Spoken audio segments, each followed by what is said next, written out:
Daniel, is it worth it? That is the El Cheapo question this week. She spent a lot of time and 40 miles to save $5. Go ahead. Hey, sweet dibs, guys. Net Banger gang, rise up. Nice. What up, Net Banger? How you doing? Thanks for hanging out with us on the YouTube. You can check us out now, streaming live on KROQ's YouTube. What do you cheap out on, David? So I live in Moreno Valley, and I drove to Victorville for a $3,000 camera lens that I spent $850 on. Nice. But that's a different story altogether because you saved. I mean, that's a considerable amount of money. I had no problem with that. You're saving lots of money. $5 or $5,000. It does not matter. It does matter. Oh, it does, because you're valuing your time at $5. Yeah, but Omar, you said yourself you like going downtown to buy stuff. That's very far for you. Yeah, but the deal's there. I mean, you're saving hundreds of dollars right. there, but which also is totally worth it. Downtown's a vibe, too. Like walking around there and all the toy mart, the flower mart. Yeah, poop on the street. I mean, it's all part of the vibe. It's got it all. Yeah. You know that fancy suburban poop. You want to go downtown, L.A. poop on the street. I wish we could take all these calls because everyone has a story that they think in their head at the time this will be worth it. Usually at some point in the process you realize this was not worth it. Oh, I'm going to return something today, and I think it's worth it. What is it? I was at Barnes & Noble, and I ran into a book. I was like, you know what? I would love to read this, and I bought it, and it was $30. And then at the car, when I was in the car, I was like, you know what? $30 is kind of expensive, so I looked it up on Amazon, and I was able to find it on Amazon for $15. So that's worth it. So now you're going to go back and return the book to Barnes & Noble, correct? Yeah. Mitch, we give you the final word because we have to move on, but go ahead. A lot of people that can relate with El Cheapo. What do you do? So if I know I'm going to spend like at least $200 or $300 on something, I'll drive to Orange County where they have cheaper sales tax to save at least 10 or $20. God, genius! Wow. Now that is a drive. Yeah, that is. But I go to Orange County a lot, so right. But you're smart, and you're actually thinking about taxes too, just on tax alone. You know what my dream is, Klein? Drive to Delaware? No, live in Oregon where there's no sales tax. Go ahead. But work in Washington where there's no income tax. And then there's this little back and forth. It takes 10 minutes to get across the border. Boom, boom, boom. And you can live a dream life there, Klein. A taxless life. That's El Cheapo coming up with the master plan. 106.7 KROQ. A system of mass communication. All manner of entertainment. Klein Alley Show. We will send over the air. Famous. We'll call it KROQ.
Hey, sweet dibbits. I noticed something about the Weekend song, which I love, especially Klein's whistling.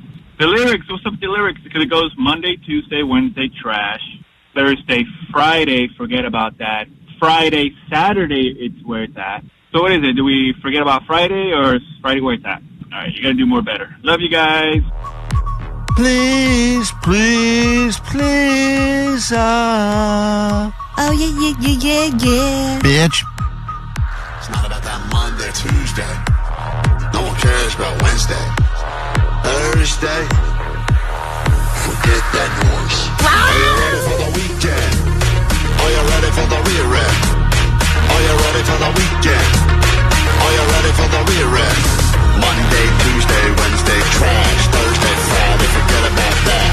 Friday, Saturday, where it's at. It's Sunday, sleeping in, eating brunch. God, what have you done? Sarakushmushi, Sakaramushi. Girl. A Mexican cutie. Hit the beach or hit the mall. Go out with friends, do nothing at all.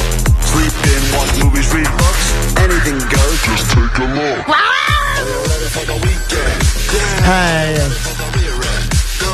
you ready for the weekend? Yeah. Are you ready for the rear end? No. Are you ready for the weekend? Yeah. Are you ready for the rear end? No. Are you ready for the weekend? Yeah. Are you ready for the rear end? No. Are you ready for the weekend? Yeah. Are you ready for the rear end? No. You're a pink pony girl. Galileo. I like it. Thank you, lady. Klein Alley Show. 106.7 KROQ FM in HD Pasadena, Los Angeles, Orange County. This is the world famous KROQ. Thank God it's Friday! Yeah, look at that. The weekend is here. That was your weekend anthem. That was beautiful. New and improved and remixed with all the sweet sounds of the week that was here at KROQ. Good morning, and how the hell goes it?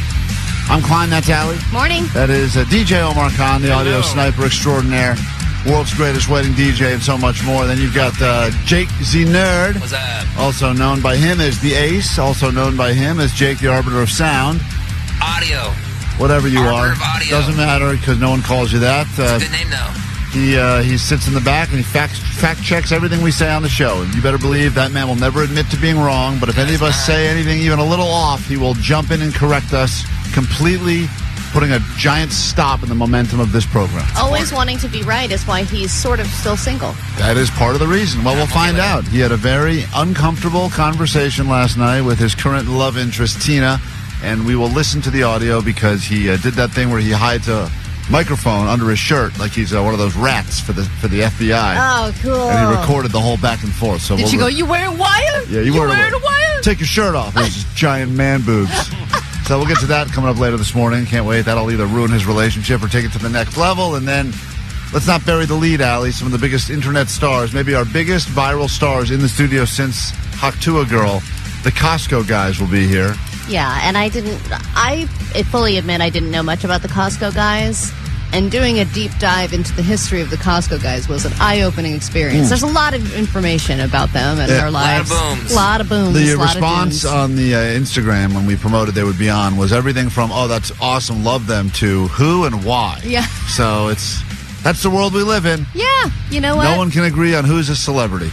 Well, you're part of that now, right? I mean, as an influencer with some controversial viral videos, That's I'm right. sure you can relate to them. So it's just going to be some Instagram stars talking. Can't even walk my dog in public anymore without people being like, that's Jerry the Humpin' Doodle. And then some people going, wow, oh my God, it's the Jerry. And then other people going, who's that? I don't get it and I don't care. Right. And the I don't get it, I don't care people, hopefully we convert you over the next 4 hours together here at KROQ. We have lots to get into. Plus your final chance to hop on that standby boarding list so we can travel you to Barcelona, Spain to see The Offspring. That'll be happening this morning. We'll do some Johnny Doesn't Know and celebrate women as we are approaching International Women's Day. It's all happening this morning on KROQ.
honor of tomorrow being International Women's Day, we will spend most of today's show celebrating Allie and Vanessa.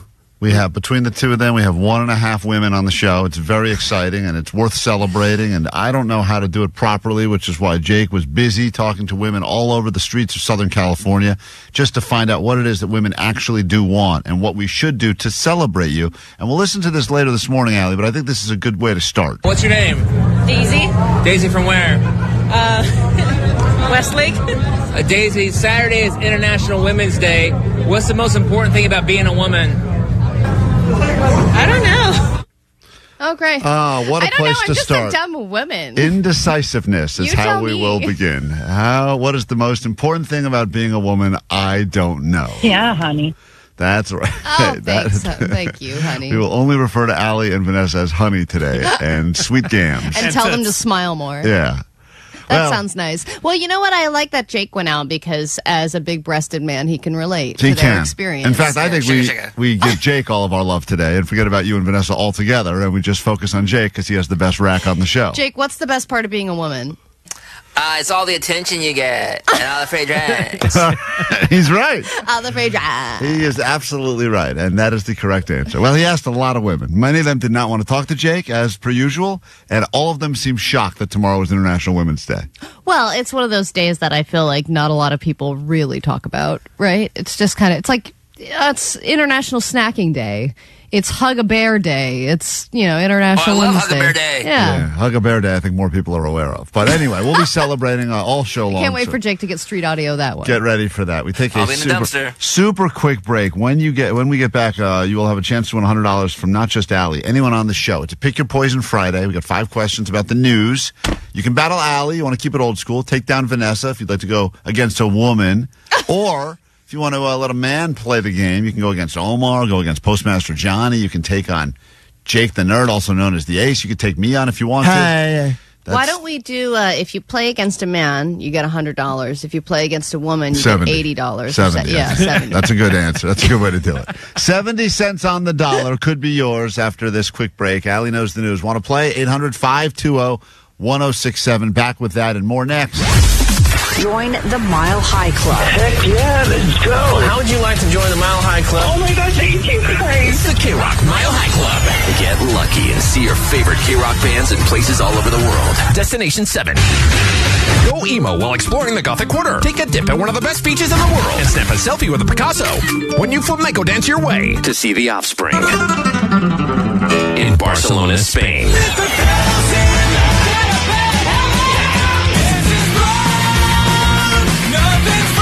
This is Dexter, and I'm Noodles from The Offspring, and I'm reading this, can't you tell? Listen to 9, Noon, 3, and 6 and instantly win tickets to their show at the Kia Forum August 29th.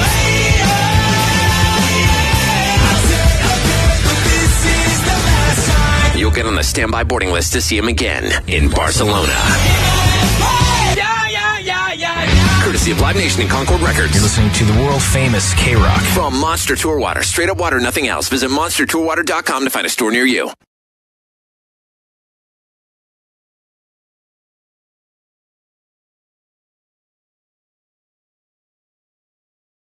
KROQ, we are Klein Alley Show. Although currently we are dressed as eagles to celebrate the greatest story to happen in Southern California in some time, the birth of the babies of Jackie and Shadow.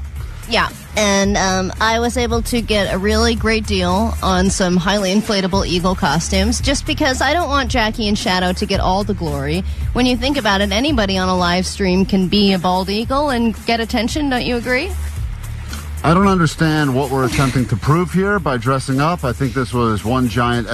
you and Vanessa got inside of each other's heads, and you started hyping each other up and saying, oh, it'll be great if we do the show dressed like eagles. I think it's wonderful. Yeah, but... I like it too. Visually, I like it too because I'm not doing it. Right, of course. That's the best part. I tried so desperately this morning to shift this onto someone else. I was like, oh, it'll be just as funny if Jake comes in here dressed like an eagle. No, he can't fit in this costume. But we're going to attempt to, I guess, feed each other now. Well, yeah, because like I said, the big story yesterday was that they did their first feeding, and obviously it's fascinating. I mean, Omar, you've been gripped by this. this, right? Oh, yeah, You're one I of love it the to death. 80,000 people that have been watching Jackie and Shadow and seeing how their eaglets' lives are starting out. So why can't we get in on some of that attention? I guess we realized that. God damn, I hate this thing. This is so loud. What I realized is that people are obsessed with watching cams of eagles, and since our YouTube live YouTube is kind of new, what could we do to maybe steal some eyeballs away from the much more popular eagle cam? And we decided rather than just be a better version of a radio show, which is impossible, we tried. Let's just maybe dress like eagles, and maybe we get some confused, really slow adults that actually check out this stream and think that they're looking at the Jackie and Shadow cam. Some of the immediate comments on the YouTube live stream are that Klein's nose still somehow looks better than the costume's eagle nose. Thank you. I'll take that as a win for me. So do you want to share some of this beef stick as a nice breakfast? So I guess what we were going to attempt to do right now is recreate eagles feeding each other, because that is the thing that everyone's going nuts about. If you haven't seen it yet, you're not yet watching the live Big Bear cam. But everyone thinks it's the greatest thing ever. In fact, I can't even play this audio because I can't even see my... I think I can get it. Could you have bought louder costumes, Allie? Or were there louder ones available? Look, there was another one that was really, really good, but it was like $200. And these ones were $37. Well, you got everything you paid for here. Okay, hold on a second. If you are wondering why it sounds different in here, it's because we are currently encased in eagle suits. And in a moment, we are going to attempt to feed each other. And I believe the meal this morning is a beef stick of some variety. Honey, while you're here, can you please open up the beef stick, because I can't open it myself with my wings. Allie, I think we should let Allie try to open it up, because this was her idea from the very beginning. Let's let her... Well, and I also have a lot of respect for these eagles, because it is hard to do things without hands. Yeah, do it your mouth. Put the mask on the right way. Well, I can't bite on it. Yeah, Allie's all ass backwards with her whole costume. Okay. And her face is coming out of the neck. Yeah, it's a terrible... Enough about my neck! The costume cannot accommodate Allie's giant long neck. If you are wondering what this monstrosity looks like, you can head over to YouTube. Johnny, open that up for Allie. What are you doing? Now, I want Allie to try to open. Oh my God! It's a much funnier segment. Allie tries to open things in an eagle suit, because the reality of this is that it wasn't really that well thought out. I think they just got so excited about the eagle costumes that we just assumed the rest would figure itself out. Oh my God, I think I got it. And it clearly has not. So, yes! All right. So for anyone who's enjoying watching eagles do things, which apparently happens once a year around birthing season, maybe, just maybe, you'll enjoy this. Allie's going to okay, I'm going to go over there. Stick it up, and we're going to attempt to feed each other, baby bird style, mouth to mouth. This is a live feeding, which apparently is all the rage these days on the cams. So take this, real eagles. Hold on. Allie and I are going to attempt. Klein's stuck. I'm trapped. Hold on. Oh my God. This looks like some sort of weird porn. I got this stick in my mouth, guys. We just did a very successful and unsuccessful live feeding. Oh, the beef tastes like cigarettes. Were you smoking again? You know what's funny about this dumb bit is that Allie thought this had enough legs to do once every hour. She goes, we'll start every hour with a live feeding. And I said, I think if we do this once on the air, it'll be more than enough. Look, I also said we should wear these the entire show. Right, that was another big mistake. But I didn't know how cumbersome they were going to be. I didn't realize we wouldn't have access to our hands at all. When we get back from this break, you will never hear of this ever again. So enjoy this memory while you can. The show continues next. And speaking of feeding, if you're the parent of a Girl Scout, father or mother, and you would like to prove that you are the best seller of the cookies, since we all know the responsibility falls on you, it's a chance for you to call us now. We'll let you try to outsell each other, and we will spend hundreds of dollars to buy boxes of cookies that we definitely don't need, but Jake will probably eat them all. That's next.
Music on KROQ, which is the station that has brought you some of the biggest bangers in the history of alternative. Songs you heard for the very first time from some of your favorite artists, and now we can add this to the stack, Allie, a song that was inspired by you to put you in the right frame of mind for some Allie Knows the News, which is coming up in a moment. I got a song for you. I hope you play it. It's about Allie. Fupa, fupa, fupa-dee-doo. That fupa is growing bigger than you. Beautiful tribute song, all about your fupa. What do you get when you eat too many chalupas? You get a fat fupa. Beautiful. That goes Brilliant on. lyric writing. Goes on, by the way, for another 45 seconds. How many? Fupa-dee-doo. It looks huge from any side you choose. Okay, beautiful. Thank you. That man spent time writing it and recording it on the He goat really wrote line. that down. He was like, how many fats should I add? All about I'll do Allie's 4. fupa, because she made us rearrange the entire... I did not make you Performance do with the anything. Lumineers. I told you not to. Fupa, fupa-dee-doo. All that stinky office food will come back to haunt you. Wow, this guy. How many verses of this? There's 3 more verses. Thank you, guys. Okay. Please play this. Or I might grab Pantyhose Greg and bring him down there. All right, that's enough. We don't need Pantyhose Greg. Meanwhile, this is Please play this. Don't worry. We always do. This is an actual theme song for Some Allie Knows the News. It was sent in by another listener. Hot chicks want her wife while she gets elderly dudes. Let's find out if Allie knows the news. God, what have you done? You're a pink pony girl. Don't sing my version. You dance at the club, oh mama. All right, you don't need to. Man, he did such a great job. You don't need to sing. I should let you guys know that mama. the actual chaperone did call the goat line to tell me that she appreciated my performance. Oh, happy Friday, Klein. This is Chapel Road. Thank you. I've been listening to the podcast, and I love your rendition of Pink Pony Club. Thank you, chaperone. Appreciate the call. Pink Pony Club. All right, that was not my finest performance. Sound like Cher. Here is the real intro for Allie Knows the News today. There we go. This is the one that matters. All right, let's get into the game. $100 up for grabs. We got a lot to give you this morning, but let's start with Allie's money. She does racist impressions of me and you. Let's find out if Allie knows the news. There we go. What a beautiful song. All right. Thank you so much. Let's go to Garden Groves. I had a Logan this morning. Logan, you feeling smart? Yeah. Good All right. morning. Great. Morning. Good morning. Allie's got $100 up for grabs, but you can battle any single person on the show. Take down Allie, take down Jake, Omar, Postmaster Johnny, Vanessa, myself. Who would you like to go toe-to-toe with in this edition of Allie Knows the News? I want Jake the Nerd. Oh, Jake the Nerd. You pull the ace. Oh. You're done, son. Oh, my God. God, he's the worst. is. He really is the worst. And he was busy because he went to... Cancel Women's Day. He was at Deftones last night till late, so he's real tired. Even better. Yeah, even better. Good. All right, hold And on. I think he was banging, too. Did you bang last night, Jake? Oh, yeah, we were up late. You see? So Jake was... It is gross. Working it out, Allie. All right, hold on. My fupa will be gone before you know it. Let's sequester Jake so he can't hear these questions. Logan, you'll go first, then Jake will get a chance. Whoever scores better gets the $100. Here we go. Your round of Allie Knows the News. The Pick Your Poison Friday Jake edition starts now. Allie Knows the News. All right, question 1. A former Olympian has been added to the FBI's 10 most wanted fugitives list. For what reason? A murder. Murder. Question 2. Chipotle is adding a new protein option to their menu. What is it? I know this one. I'm excited. That's you That's a can't. That's Allie. You can't play your own game. I'm going to say this bean. Beans. All right. What an addition. Question 3. The wife of this guy who was once filmed drunk eating a cheeseburger has died at the age of 63.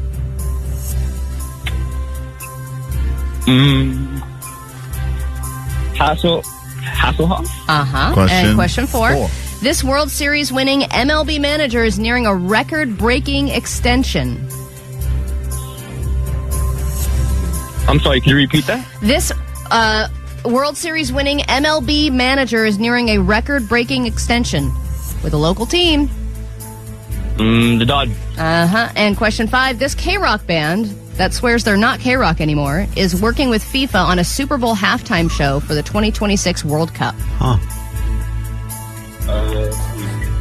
RJCP? All right. Red Hot Chili Peppers. Okay, Jake. Let's bring Jake in. Bring Jake in. See how you did. Jake's battling Logan. It's $100 up for grabs. Every morning around this time, you have a chance to be $100 richer. If you play the game right, you could be thousands of dollars richer just by winning over and over again over the course of many months. It's not that difficult. The questions truly are not that hard, and the answers are out there because they're all about the news. All right, Jake, you back? Yeah. All right, can smell you. Ace. Question 1. A former Olympian has been added to the FBI's 10 most wanted fugitive list for what reason? I saw it was drugs, I think. Yeah, he was leading a global drug operation that shipped hundreds of kilos of cocaine across North America. Hell yeah. So you said murder. I'm not going to give you the point on that, so Jake's up 1-0. Question 2. Ace. Chipotle is adding a new protein option to their menu. What is it? A new protein? Yep, a new protein option. I don't know. I don't go to there. I'm going to guess carnitas. Carnitas? They already have that, I believe. This guy guessed beans. That was also wrong. But the correct answer, I'll answer because I'm you excited. You go ahead, Klein. You're excited. Hot honey Chipotle. Hot Chipotle honey chicken or something. Hot They only have chicken. No, not that. They don't have chicken that's got hot honey Chipotle on it. Oh, this is a misleading question.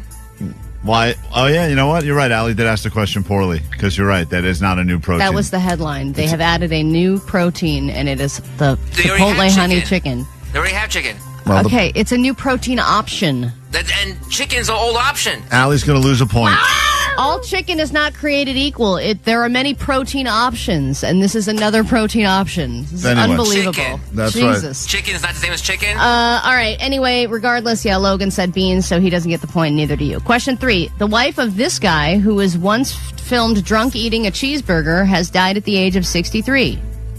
The only person I know that's been drunk or been filmed drunk eating a cheeseburger is David Hasselhoff. That's right, correct. And Logan got that as well. So Jake has 2, Logan has 1. And yeah, that would be Pamela Bach, the wife of David Hasselhoff. And Pamela Bach was on The Knight Rider, Klein. Oh, she was? Yes. She was on Baywatch, too, I think. Yep, Baywatch. Question 4. This World Series winning MLB manager is nearing a record-breaking extension. Dave Roberts? Yes, that's correct. And Logan said the Dodgers, which was the team, but not the manager. Go Question Dodgers. 5. This KROQ band that says they're not really a KROQ band is working with FIFA on a Super Bowl style halftime show for the 2026 World Cup. I don't know. Coldplay. That's correct. Good job. Jake. Logan said Red Hot Chili Peppers, so by a mile, Jake is still the ace. Logan, what must you shamefully admit over the airwaves of KROQ as Allie puts her $100 back into her pocket for at least another couple of days? Logan? I'm not there. This is Logan from Garden Grove, and Jake knows the news. Yeah, unfortunately, Jake does know the news for now. All right, well, there we go. We learned a little bit about the world. We learned a little bit about chicken. Interesting, because Coldplay, that I know is going to do this kind of halftime show for FIFA, it was just announced, did the halftime show at the Super Bowl a few years back. I don't think it was that long ago, was it? It wasn't, but I think that was the one, if I'm not mistaken, where they brought on... Was it Beyonce that joined them? I don't remember. They had someone that joined them that kind of stole the headline of the show. I remember a lot of lights. It was very sparkly. A lot of lights. We got lots to get to on today's show. Lots to give you as well. Costco guys will be stopping by later. Johnny doesn't know. It's all coming up on KROQ.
KROQ, we are Klein Alley Show. Remember these numbers. You'll need them if you want to interact with us today. Hold on. Remember these numbers. They're very important. 800-520-1067 to call, to text, or the GOAT line is there for you. That number is 844-956-GOAT. Now, usually you're the one on the show getting scammed, Klein, but in this case, I think it might have been me. Did you get bamboozled? I'm wondering, and I think you guys would probably know more than me. Oh, a good scam story. So I had a problem with our shower drain. It was building up, women, am I right? Hold on. Is this the third, Omar, correct me if I'm wrong, is this the third issue Allie has had with clogging her own drains because She does have a lot of plumbers over at her house, for no, sure. I don't have a lot of plumbers over to the house. Once a year, you got to get your shower drain piped out or something, right? What? Once a year? No. What are you doing over there? Interesting. Allie, did you not have an issue? I didn't think it was going to take this turn. I think this is your shower drain you're talking about? Yeah. Maybe I think maybe once every 4 years, there's like a big disgusting ball of hair down there where you have to kind of put a little hanger down there and then get that out. But other than that, it doesn't happen that often. Well, it's like the claw game at the arcade, but it's always the same prize. It's the claw game. A giant ball of the grossest hair. Yeah, I think stinky mess, I don't think there is a grosser I didn't anything. get a Pikachu. I got another ball of hair.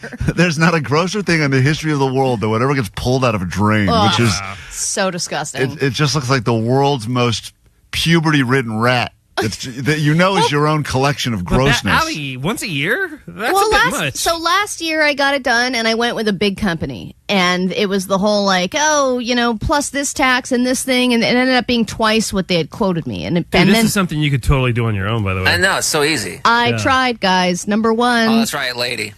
No. International Women's Day.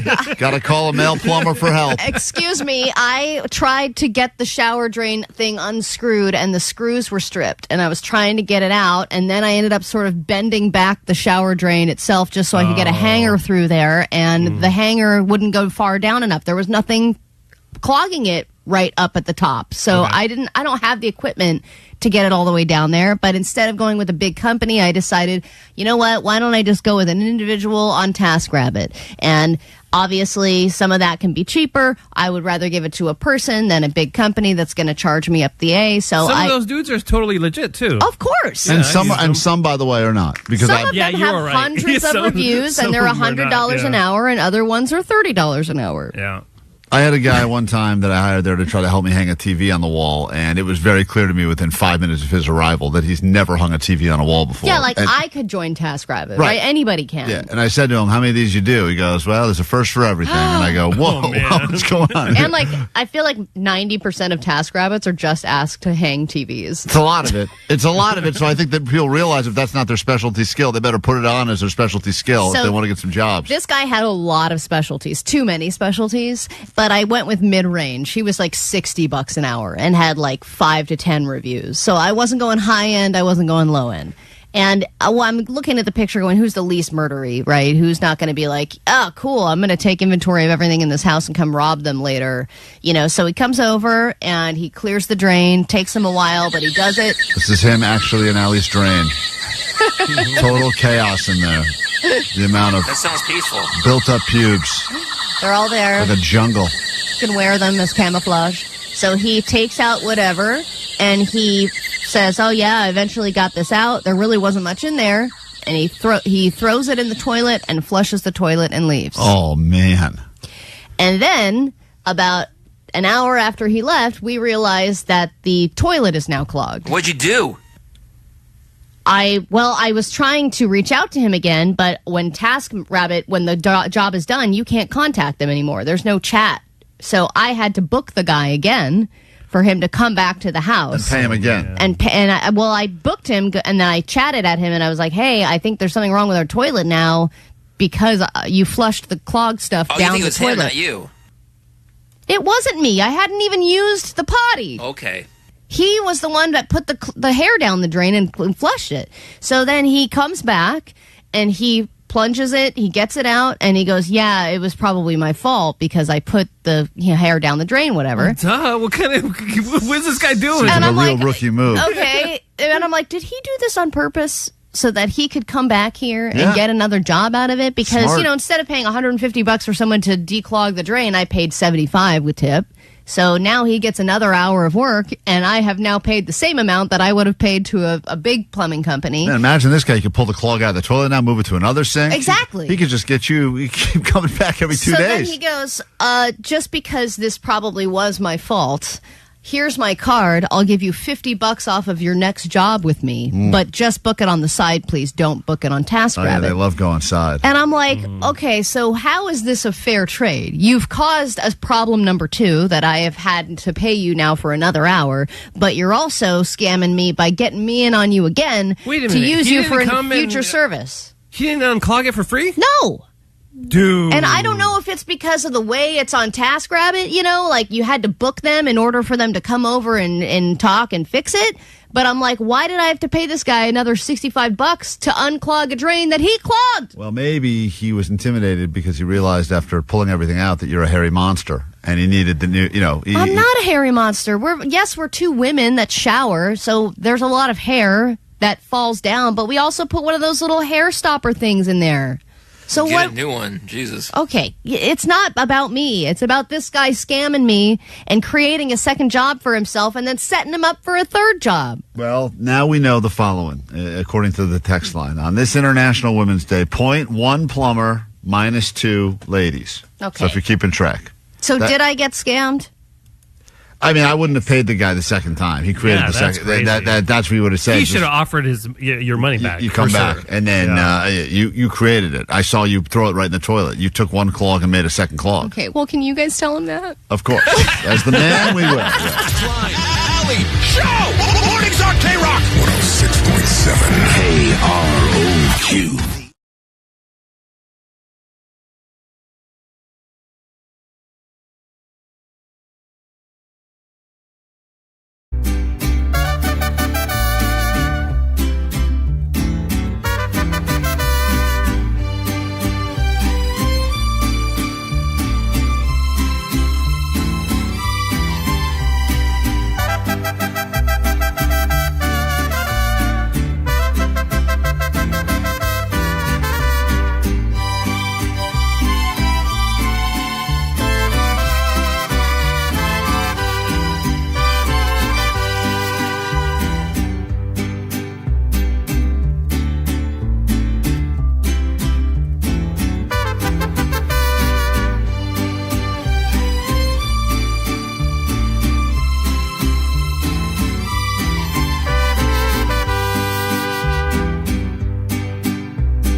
I'm not allowed to eat anything because I got to go get a procedure after the show. They got to do a endoscopy, colonoscopy, whole thing.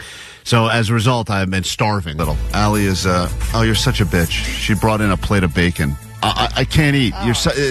Oh my God, it smells so I'd good. switch up my breakfast routine. Oh, that smells so good. She just came in with a platter of bacon. Oh my God, that looks. It's okay, Klein. I got you a water. Oh, Jesus Christ. Vanessa just showed up with more food. You guys are such. Oh, yeah. Oh, my God, Del Taco. You guys are all assholes. I know what you're doing. Come in, Vanessa, You're come in. You're just trying to keep rubbing it in my face that I can't eat today. So I've never seen more food. Oh, my God. It's like a whole box of tacos, a Fiesta pack. No. Thanks, guys. Great. Hold on, let me see what's in here. So nice to go into a group of friends the day before you've got Dude, Fiesta Fest. I have not eaten. I'm so starving. Oh, man, they smell so good. All right, thank you. Great. Woo. Thanks, guys. Sorry. Really I'm appreciate distracted. I'm hungry. Boy, a bunch of free tacos show up to the station. Everyone just rushes out of the studio. Allie's not even in here. It's unbelievable. I don't know if that's because she's a lesbian or she's hungry, but she... man, look at all that food. People say... Tacos and bacon, baby. Tacos and bacon. What a way to... It sounds like the perfect day if I could eat any of it. Thanks a lot, guys. No kidding. I do feel a little bad. And I see pizza just arrived from Prince Street, which is, is one of my favorites. Oh, my gosh. It's the... Klein. God, that looks so good. Look at this. If you're looking on the live stream, this is major food porn right now. And I'm not even a huge pizza fan, and this looks incredible. This morning, like 50 pounds. This morning at 6:30, I have not eaten. I'm so hungry, ravenously hungry. I think you're so weak that you wouldn't even be able to hold this. I probably couldn't. They brought in a plate of bacon just to make the whole studio smell of bacon, which is a real dick move, by the way. And it's a smell that lingers for a long period. Pizza smell lingers. Then they replaced that smell by bringing in just bags and bags of tacos from Del Taco, and now they've tacos, burritos, and chili cheese fries. Look at those pepperonis, man. They've got the scoopy. The box even says happiness. It's so funny. So this is actually a new pizza too, and you probably know about this, but they did a collab. This is Prince Street Pizza. They just collabed with Hot Girls Eating Pizza. I know. And they launched the Hot Girl Pie. Listen to this. I know, it's only on Sunday. Diavolo sauce, pepperoni, fresh mozzarella, jalapenos, hot honey, pecorino romano. Yeah, great. And looks great. It will be available at all locations starting Sunday. And they've also launched a new not ranch. Yeah, they don't do ranch. Because they don't do ranch. But then this not ranch, all the proceeds, if you buy one, is going to go to LA Fire Relief. I'm happy that people have started to turn on you. Now, at first I thought this was funny. Now it's just cruel. Bringing in pizza to rub it in Klein's face. That's so funny. It's not funny anymore. It's not funny. I don't think I've ever seen you so mad and Jake so happy. Like the polar opposite of feelings. He's just having the best day. Me too. I'm dancing. Ow. I can't even sit down. I'm so excited. Do you think if I chewed a piece up and spit it in the trash can, that would count? Like, would I get... What do you mean no? Why, Vanessa? Klein, you don't want to go through this again. Be strong. Oh, man, that looks good. It is really good, though. All right, we got to take a break. It's got that hot, all right, with the spicy and the honey. Yeah, great. Thanks, Allie. Damn. Thanks, Prince Street. And these pieces are huge. Look at how big I these know. pieces. Thank you how big they are. This is the hungriest now I've been officially in my life. Oh, my God. That's awesome.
Allie Show.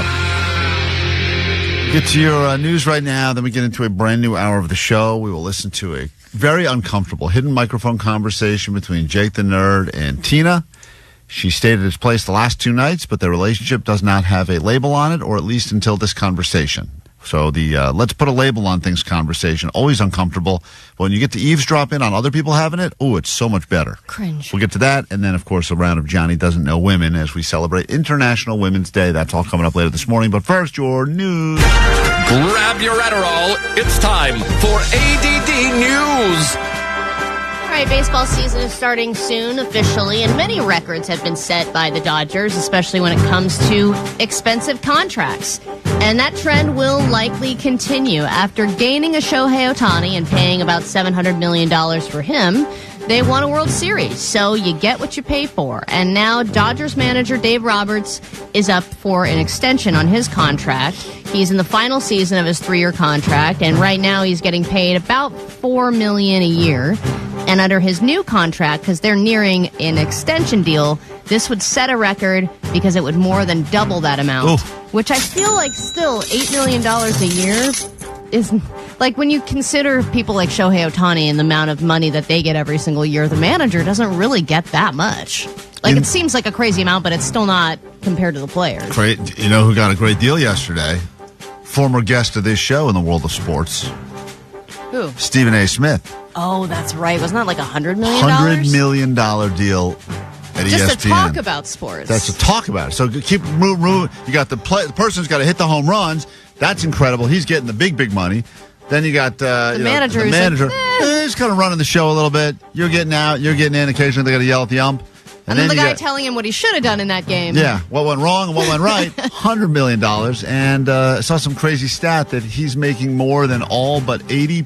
I think he's making more money than all but 80 players in the NBA. Stephen A. Smith. So a lot of money being handed around all over the place, especially right here. Do you think that if he were to go, that he could really tank a whole station? You know what I mean? Like, Stephen A. Smith, is he that valuable in your opinion? Yeah, to ESPN currently, yeah, because he's think he's their most valuable? Oh yeah, no doubt.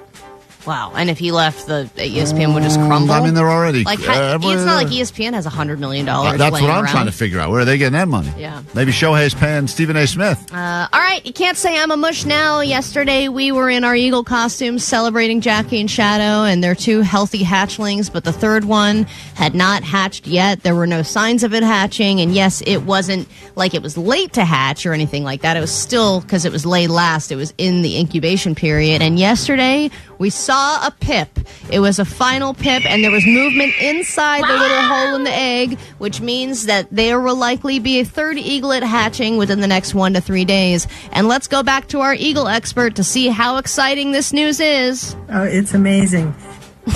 There you go. That's an eagle expert. Great. It is I watched so amazing. much of that yesterday. I loved the way they were bringing the carcasses and the fish down, and it was like a bloodbath because the mama bird was just constantly feeding these little chicklets, but they were covered in guts and blood. It was awesome. Yeah, I know. Somebody on the text line said that they were watching it, and eventually they kind of had to stop watching it. Like, it was getting pretty graphic. They were like, there was a fish slowly dying as they ate its carcass so and fed cool. it to a baby. It's just nice to know. It's just nice to know, even as the parent of human children, that just like with the eaglets, they constantly need snacks. It's never enough. Oh my God, I know. Snacks. More snacks. You just had an effing snack. They're eating every hour. I know. Which is the same as any kid, right? And They then you're need it like, hold on, constantly. I'm going to feed you more later. No, I want a Z-bar. People, Z-bar. people, as much as they love the actual Eagle Cam, these eagles up at Big Bear that have really captivated our entire Southern California community and the world, people did not as much enjoy our Eagle Cam in the KROQ studios. Hey, what's going on, you guys? I'm just calling. I'm really confused about that eagle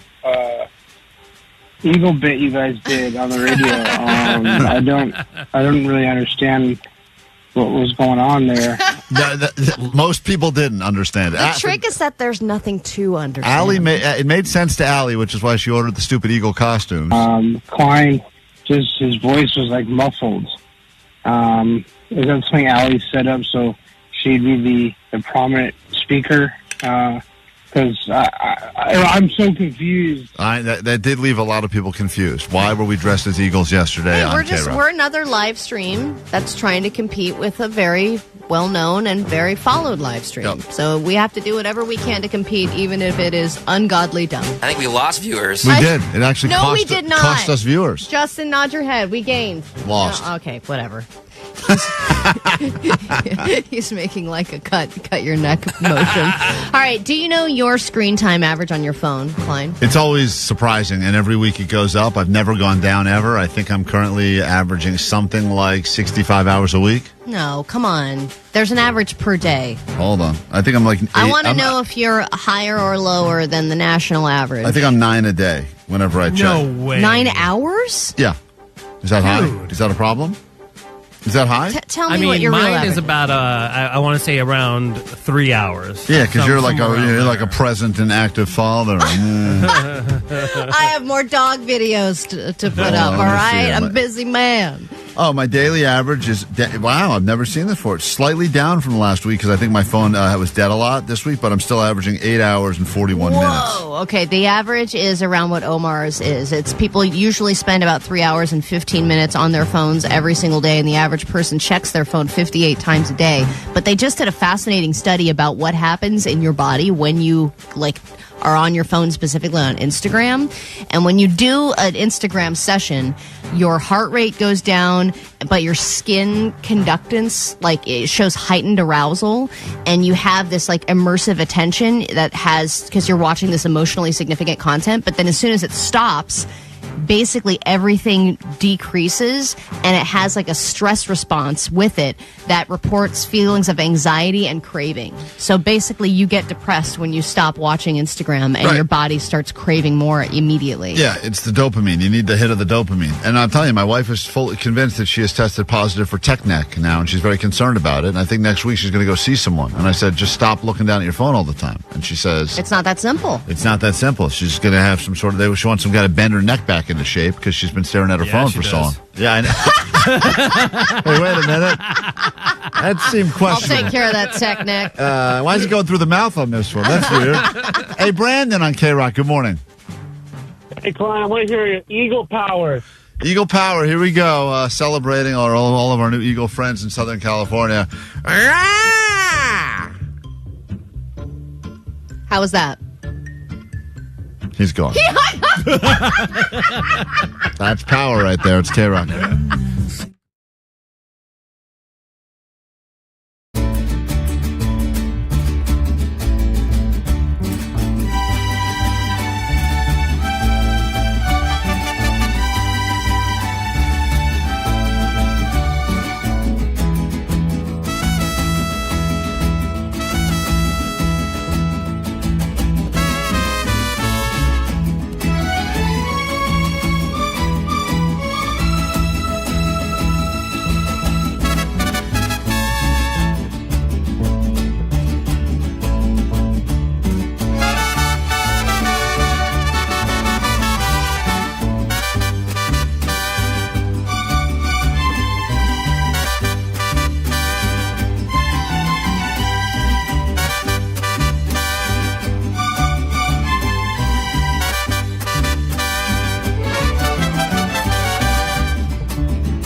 show.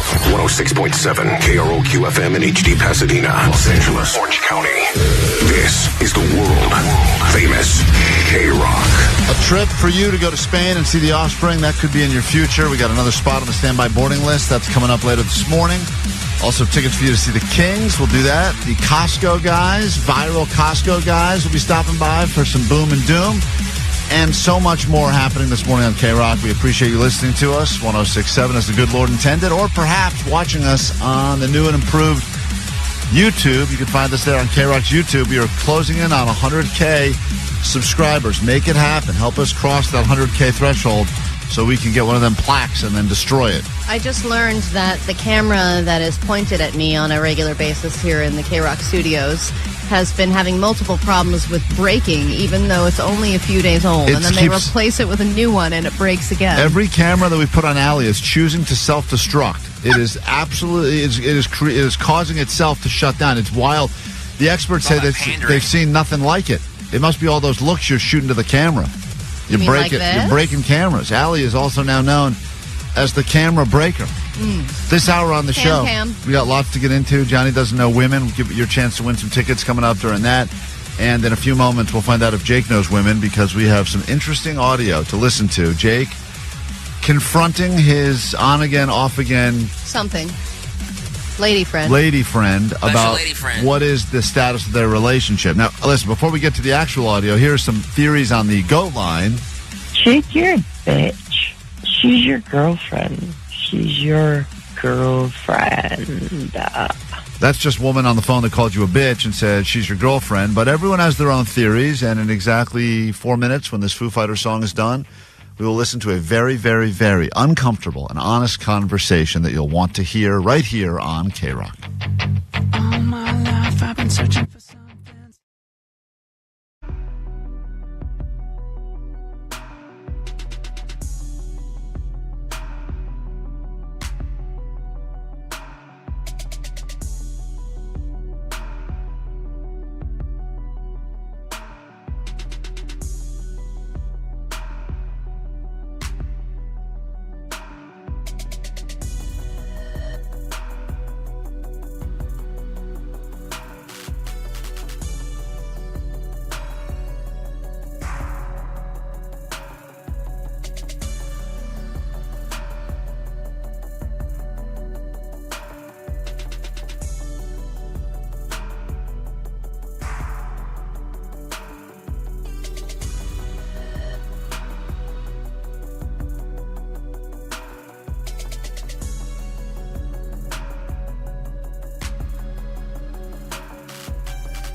Just a warning that the audio we're about to play for you could make you feel incredibly uncomfortable. And if you're in a weird stage in a relationship where you don't yet have a title on what you are, this is going to lead to a lot of questions. Jake the Nerd has been seeing someone on again, off again for, 6 months. Someone he met on the show during a round of live Tinder.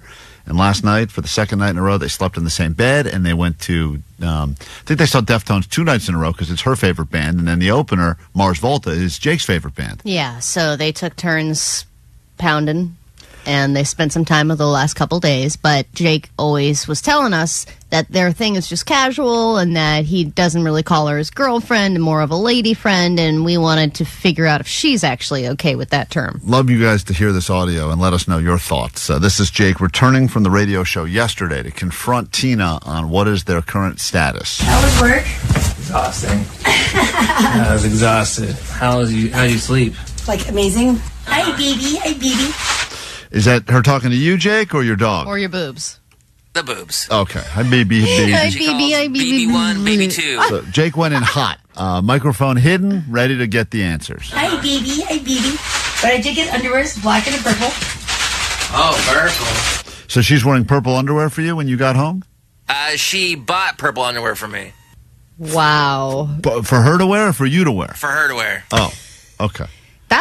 So that was what she did while you were at work, is go out and buy underwear? I guess she didn't bring in that for, the visit. Whoa. Wasn't she there for one night? No, she's there for, 3 nights, including tonight. Uh-huh. All right, wow, so I think that's pretty hot that she goes and buys your favorite weird purple color. Yeah, that's good for Not you. weird color. It's color of kings. I thought of you. Thank you. Right? So I'm not down to wear the same underwear, so it's disgusting. Yeah, I don't want to be gross. I know, I don't want to be gross. Obviously, I'm not gross. You're so the opposite of gross. I know, right? What a nice What message. a beautiful She said she wanted to get bond more. She wanted to get more underwear because she didn't want to be gross and re-wear a pair. And you said to her, which is a beautiful thing to say to someone, "You're so the opposite of gross." Yeah, put that in a card. It's beautiful. Yeah. Who are you? Thank you. Now, could you have done this audio while more papers were getting ripped up or whatever the hell's going on there? What's all that? I think I was making lunch. I don't know. It's very loud. I mean, if you I thought it was her going through the underwear. Yeah, if you're going to be doing like a hidden microphone thing for us, try to not be. It's hidden. Something like this is going to happen. But Jake, if you're going to be a good informant for the FBI, they're not going there going like, "So, where's the cocaine?" They're not doing that. I mean, imagine all the people who have worn wires and gotten people arrested. If all of them had been making lunch while that happened, nobody would have been arrested. Nothing You would gotta be. act natural. Well, stop being so loud. I'm like, why do they talk so much on you? I don't think you're gross. So mean to you. Yeah, right? So she's accusing us of being mean Yeah, to you. because you are mean to me. And saying that you're gross, but we're only saying you're gross because you have a sweating problem and a bowel problem. I love that both of you, the conversation at home has been, I'm not gross. No, neither am I. Right. Which neither is of us something. are gross, right? It's a great relationship. So Jake now, it takes an interesting pivot now where he gets to the, they want to know what we are. And you take a listen because I think this is so telling. Yeah, I slept in your bed. I used your shower, your towels, and everything. Like, you're not gross. Mean. Yeah, I'm not gross. You're not gross. Today on the show, they started grilling me about oh, Tina's staying the night, and I'm like, yes. I was here home alone. I didn't even touch any of your shit. So she got real defensive. That was interesting. He said she offered that up right away. They were grilling me that you were staying at my place, and immediately she got it. I didn't even touch any of your stuff. Yeah, which leads me to believe she absolutely touched his stuff. Definitely went through. Or she just knows what people say. Like, you guys are like, oh, she's going through your stuff right now. She's probably jacking you. And she knows what people say. So I made your bed. I'm not like that. I'm not one of those kind of weird people. I don't want to touch your shit. But they were like... I was stoked you let me. That's a huge trust thing. I would let you at my place. My place was just like this. But they were like, so, what are you guys? I'm like, what do you mean? We're having a good time. Yeah, we're having a good time. Why does there have to be labels? That's what I said. So she jumps in, what are we? And she kind of took the lead on that and goes, we're just having a good time. Which is, my read on this is that's what she wants. No label, no nothing. Really? Don't you think so? I think she does. I think if he said, I want you to be with me and I want to call you my girlfriend, she would be like, absolutely. Huh. She jumped in Vanessa, so quick. do you agree? No, I think she really just doesn't want anything serious with Jake. I don't think she sees Jake as a serious partner. Thank you, Vanessa. You could have said that in a nicer way, I think, but that was brutal. You guys are mean to me. That is brutal. I'm sorry. On behalf of Vanessa's rude comment, Jake, I'm sorry. Why does there have to be labels? That's what I said. Because we have such weird circumstances, and you're cool with mine, I'm cool with yours. you have such weird circumstances, and you're cool with hers, and she's cool with yours. Now, we know some of your weird circumstances, Jake. What are hers? Well, she works a lot. There's some weeks where she's on call, and it's hard for her to get out to go anywhere, and she lives like 2 hours away. So, right. you know. Right, okay. Exactly. Until anything progresses, I don't want to rush. I came out of a long relationship, and I'm just not looking to get like my feelings hurt again, you know? Sure. Yeah, exactly. I mean, I was really down for the last person I was with, but he was a total dick. And I said, as soon as you put labels on It things, everything up. it gives expectations. I'm not dating or anybody else. And that's what I said. So she's not dating or effing anybody else. Yes, but she's still got a tattoo for Jake. Yeah, that's cool. Let's not forget that happened. And she bought purple underwear for Jake. That's a huge step in any relationship. Yeah, and the way she's talking about her previous relationships, like, yeah, I was really down for him, but maybe she got a little too attached. She got invested and she got burned. So I think Jake's really winning here, though, dude. He really has the best of both worlds. He's got a girl and he has no label on it, dude. Jake, you're winning right now, dude. This is like pure W situation. I mean, if you think about it, it was not that long ago. Jake couldn't get laid, couldn't get a girl. Real loser situation for a while, Allie. Remember, his ex-girlfriend wanted nothing to do with him. He had all the attachment and none of the sex part. Right, and now you're getting the opposite of that. You're getting all the sex and the fun and none of the attachment stuff. That's great. It's a total flip, dude. It's a real 180 on your life. And that's what I said. So cool. I'm good with that. And I'm the same way. We both know, we have an understanding where I'm like, hey, I'm and not if you trying wanted that, if you just told me, then we could change things then, okay? Sure, yeah, but I don't want that. I don't want that either. I think you're crazy hot. Sick, cool. And that was the end of the conversation. I think you're crazy hot. So, Jake, Crazy for you. Jake, it seems incredible. I don't sound like that. That is how you sound because we just listened to the audio. But congratulations, I guess. Are you happy with that? I'm totally happy with that. That's Are what you I glad said. you had a conversation about it? No, I didn't have to have a conversation that you guys made me. Hold on a minute. Hold on, Jake. Are you making lunch right now? Join the Mile High Club. Heck yeah, let's go. How would you like to join the Mile High Club? Oh my gosh, thank you, Klein. It's the KROQ Mile High Club. Get lucky and see your favorite KROQ bands in places all over the world. Destination 7. Go emo while exploring the Gothic Quarter. Take a dip at one of the best beaches in the world and snap a selfie with a Picasso. When you flamenco dance your way to see The Offspring in Barcelona, Spain.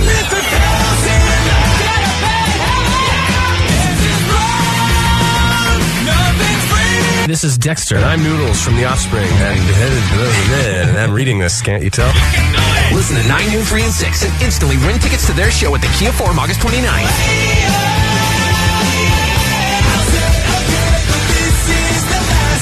You'll get on the standby boarding list to see him again in Barcelona. Courtesy of Live Nation and Concord Records. You're listening to the world famous KROQ. From Monster Tour Water, straight up water, nothing else. Visit monstertourwater.com to find a store near you.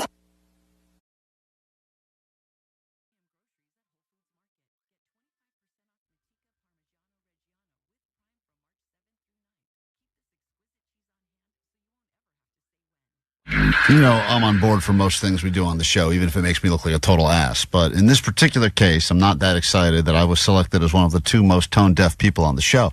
Not that I care about being a good singer. I didn't go to school for singing like Allie did.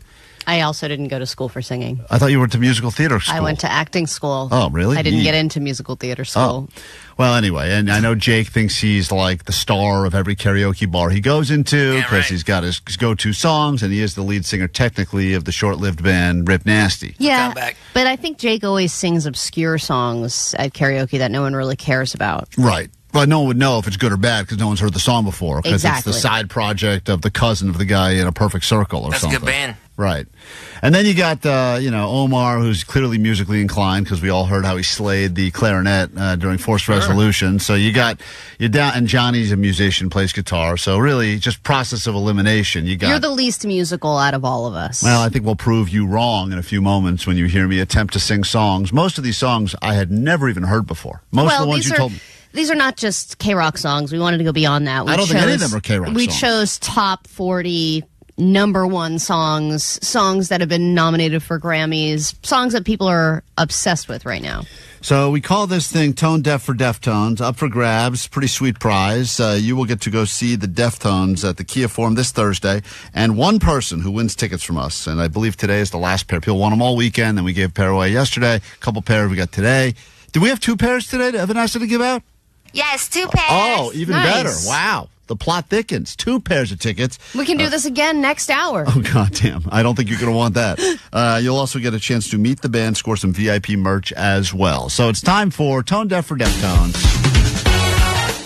How was your process of learning these songs and then singing them? Well, I listened to the songs a few times yesterday, and my kids, for the first time ever, respected me because they're like, I love that song. Oh, see, you're getting into their interest. I don't want to say what it is. I don't want to give anything away. And still, I feel like I have no connection to the music. But you'll hear in a moment. And let's go ahead and say hi to Camille. We'll get to go first on KROQ. And Camille, good morning and apologies in advance, Camille. Hi, good morning. All right. It's okay. I'm going to play you some of the song, and all you have to do is tell us, even though I am tone deaf, what song I am attempting to sing. If you get yours right, Allie will write your name down, and everyone who gets theirs right will be in the drawing to win some tickets to see the Deftones. Here we go. Song number 1. I'm having wicked dreams of leaving Tennessee. Can you guys not laugh? Hold on. Can I? Oh, no, let him finish. Hold on. Let him finish. No, we don't need to hear anymore. She already guessed. No, come on. Hold on. I'm having wicked dreams of leaving Tennessee. Are you doing a Dracula impression? I know. Why are you lowering your voice? It's already so much lower than hers. I thought that's... You said because she's gay. I'm having wicked dreams of leaving Tennessee. I thought that's how it goes. This is how... All right, relax. She sees the baby girl. I'm having wicked dreams of leaving Tennessee. Here, Santa Monica, I swear it's calling me. Won't make my mama proud. It's gonna cause a scene. She sees her baby girl. I know she's gonna scream. God, what have you done? You're a pink pony girl, and you dance at the club, oh mama. Camille, congratulations. You were able to figure out my tone deaf singing, and you did. Let's play a little of the original so you can get kind of like an A and B. Let's. I'm having wicked dreams. Same. of leaving Tennessee. You Santa Monica. I swear it's calling me. All right, pretty good. I like that you do jazz hands when you get to the top note. You can't tell the difference. I mean, I know, like most people that have heard her version, that's the one they know. But if you were to play this to people in the streets, they would think that's her. Oh, mama. Who is that, by the way? Who's singing that? Huh? Who is that? What? Chappelle Roan? Oh, thank you. Okay, got it. Thank you. All right, good job. You knew Hold on. that. Come on. I know. I thought that was I don't want to say who I thought it was because I have a song coming up from the other person. You're getting them all mixed up. I get them all confused. All right, hold on. Well, this is going to be painful. It's a pure joy. I just want to say that if you remember yesterday, Vanessa did Tone Deaf for Deftones, and I thought she was way more tone deaf than me. No. Are you sure about that? Yep, 100. I wasn't sure, but after hearing that, yes, I'm 100% certain that you're actually tone deaf. I just don't know if you know any of the notes that exist. Thank you. In music, period.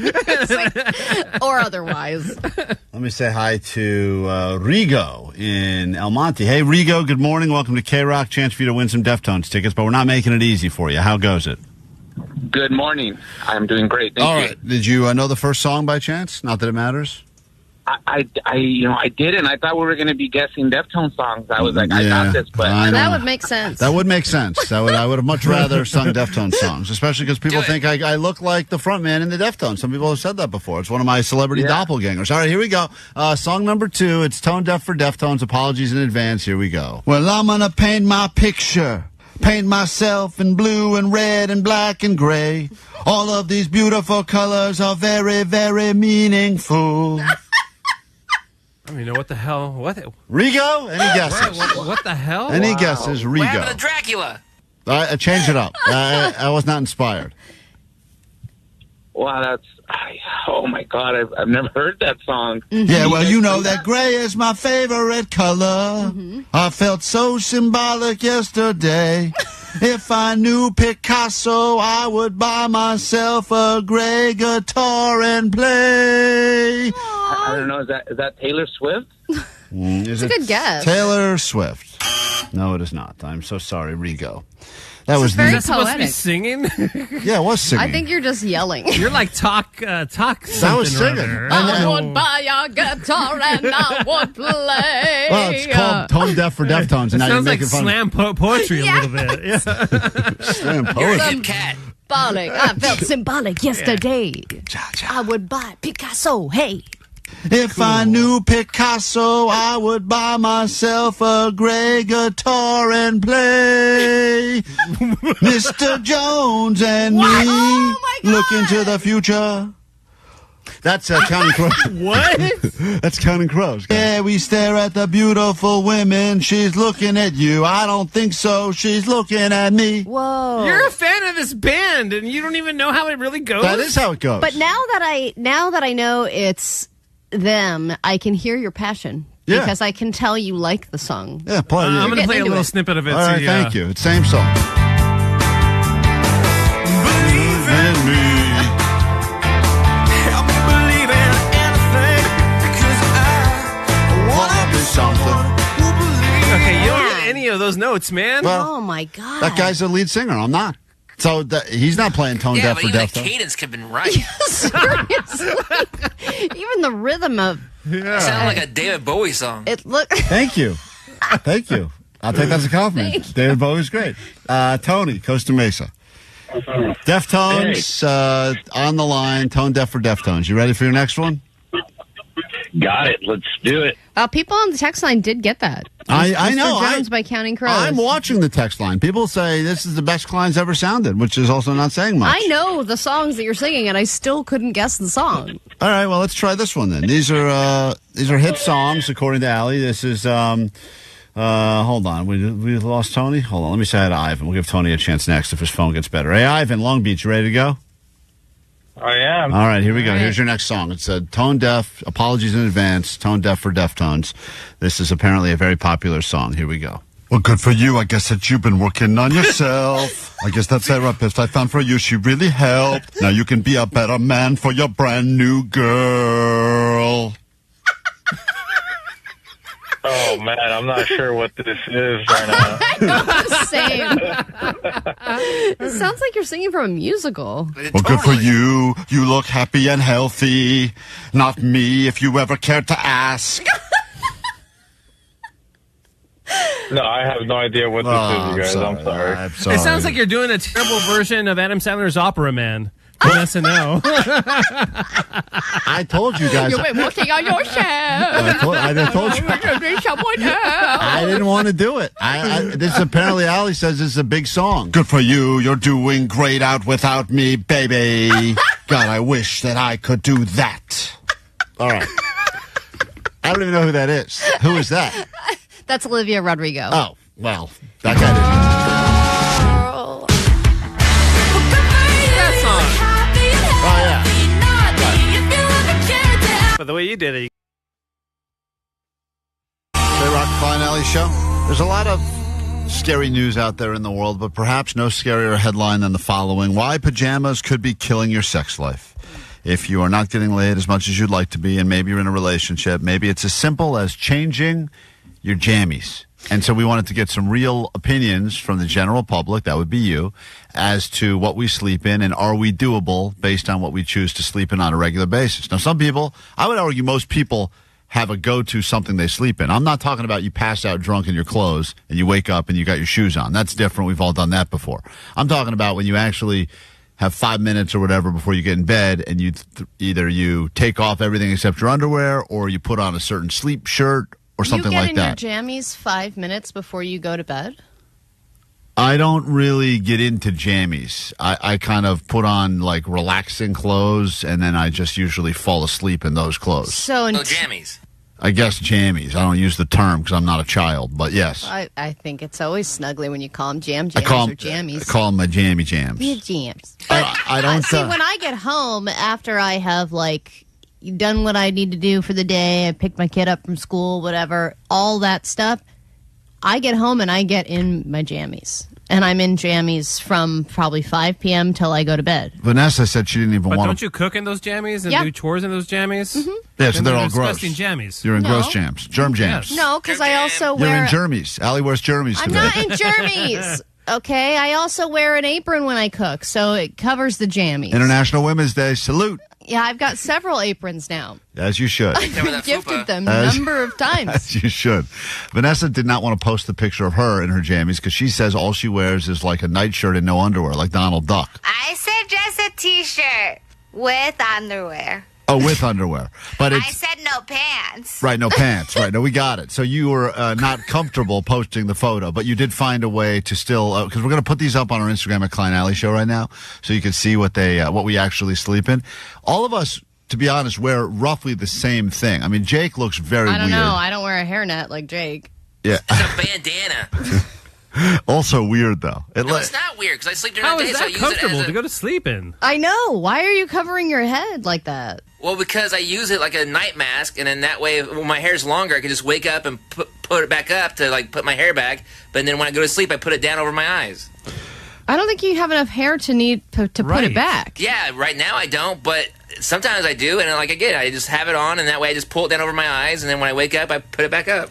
I don't think any of us would pass the test because according to the expert put out the article that says about how your pajamas are killing your sex life, comfort kills urgency in any way, and as a result you got to think about it. And even though your relationship should be stronger than just what you sleep in, there are certain things. There's always been that meme or that joke that as soon as like your wife or girlfriend's sweatpants go on and the drawstring gets tied, that's pretty much saying this is closed for the night. Yeah, Once I'm in comfort mode, like there's no more sexy time. I do have some sweats that are sexier than others. Like the ones I am wearing in this picture are big, giant sweats. They're just so big and comfortable. No matter how weird or gross I feel great in those sweats. But there are other ones that are a little more sleek and sexy looking, but still sweats. You're wearing basically what you... Thank you, honey. Boobykins. Thank you, booby kids. You're wearing exactly what you wear to work. That's right. I've more. You're wearing the white T-shirt that you're wearing right now. No, it's not different. It looks exactly the same. This one's and a V. the This gray one's a V. sweats, which I've seen you wear these to work many times. This one's a V-neck, and those are my sleep sweats. Totally different than any ones I'd wear in here. Similar. So how do you even tell the difference? They're the exact same shirt. I can tell the difference. And this shirt is different. They're not the exact same shirt. It's very racist of you, Allie, to assume all white shirts are the same. This is a white shirt identical to the one you are currently wearing. How would you even be able to tell the difference? This one has a V-neck, and that one doesn't. So that's one obvious way to tell, and then there's a bunch of other ways as well, including the fit, the style, the material. What is this binky in your mouth? That's not a binky in my mouth. That's mouth tape. I've taped my mouth shut so I don't make conversation with my wife. I'm going to start wearing that thing during... It actually looks like I have a weird kind of oversized Hitler mustache on when I'm trying to go to sleep. I know, it kind of looks like someone drew on your photo. So this is what your mouth tape looks like? Yeah, it's just a giant black strip of tape that you just kind of pull across your entire mouth. And that is supposed to force me to breathe through my nose and not through my mouth. And what about the pink mask? I don't really wear that on a regular basis. Were you trying to be funny? My wife has a bunch of those because she puts on like 3 or 4 different eye masks because she doesn't want to see me or hear me, which is why I wear the mouth tape. And for every once in a while, if there's like some bright lights that are kind of coming through the window for whatever reason, I will wear that thing just to keep me from, and I actually got good sleep. Last night, surprisingly, got great sleep. And I think it was the combination of the mouth tape and the eye mask. Right, okay. And the outfit, and the sweet outfit. I think Johnny, he probably has the best sleepwear game of all of us. I mean, he said in his picture he's got Lakers shorts on and he has a shirt on, but he let us know that he doesn't sleep with a shirt on because shirts are for weenies. That's damn right, baby. I only sleep in sweat shorts and usually the Lakers shorts after they have a good W. Like Johnny also wore his pajamas into work today because he thought that's what we meant by all of this. I thought it was today. I thought the text said come to work wearing your pajamas. If you pajamas want, at work day. According to multiple experts, if you would like to have more sex and you sleep with someone on a semi-regular basis, you should really think twice about what you put on because attraction thrives on friction, needs tension, needs contrast, and there are subtle little ways to pull desire against restraint, and comfortable pajamas strip that all away. As soon as you create that full we are in comfort, friend zone, whatever. It makes any sort of possibility for sex that night or the next morning almost impossible. 213 wants to know, Klein, could you let me know where you got that ball gag so that I can get one too? Not a ball gag. It's called mouth tape. It's very trendy now. I learned about it on TikTok. 805 said, Vanessa's the only one in these photos that looks good. Yikes for the rest. Well, that's the problem. Is I think what we learned by these pictures is that none of us would be considered like sleep doable. But I don't, once again, know what it would be. I think a lot more pressure on women. Like, women could put on, sexier underwear, I guess, right? I mean, that would be... but sexy underwear is not comfortable to wear to bed. Like, lace and all that crap, that's not comfortable. If you're going to go silk, maybe. But a lot of, I don't know if all women, but most women I know want to be cozy and comfy and have, like, long sleeves and things that you can kind of, snuggle up with when you're sleeping. Sleeping naked, they claim, is the thing that may most contribute to the better hormonal regulation, including the production of all the sleep-related hormones like melatonin. So they say you'll probably get better sleep if you sleep naked, and that is the sleep attire that is deemed the sexiest. But it sounds so cold. And also my thighs would, like, rub together, and I don't want that. That's gross. I don't want my thighs to clap when No I sleep. one wants that. So anyway, you can see what we look like and judge accordingly. We know you will. And if you have figured out a way to sleep while looking sexy, please share your tip with us.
right now, now if you'd like to win some Kings tickets and play some Johnny Doesn't Know as we celebrate the return of International Women's Day. No!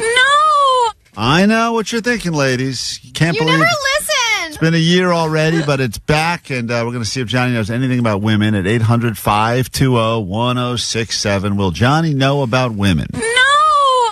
We got a game played, ready to go, some serious questions, historic women, women's body parts, lots of things that you would hope Johnny would know. That's what the questions you've come up with are women's body parts? No, historical women, and then there's And a then few body parts? A few body part questions.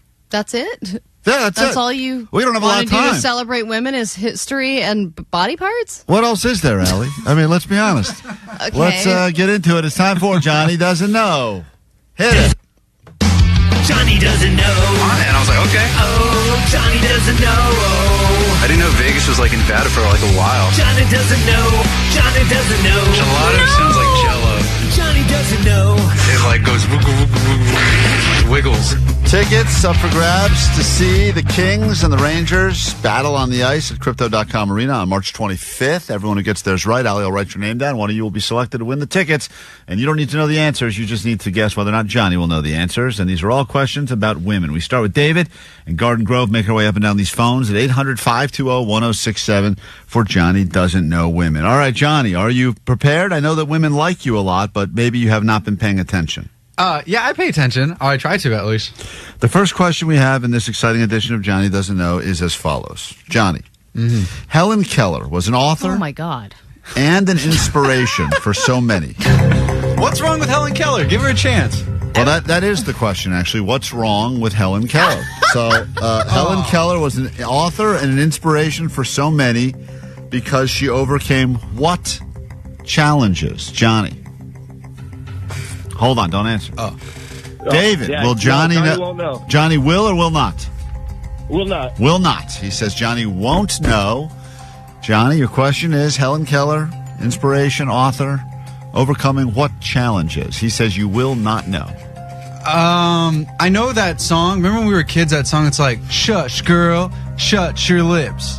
Do the Helen Keller and talk with your hips. Right. Talk with your hips means she can't talk. She's probably deaf. So I think maybe when she's like, talk with your hips means she's deaf or she's blind. One of the two. One of the two. Yeah. She's got some Come on, sort of you didn't learn about disability. Helen Keller in school? The one that hid from the Nazis? No, that's Anne Frank. Oh, my God. Wrong woman, huh? Yes. Yikes. That was a toughie. Come on, there's like two It would historical have been women. so hard for Helen Keller to hide from the Nazis. There's only two historical women. Because she thinks she's Am I hiding. behind a couch? I don't know. I was just sitting in the middle of the living room.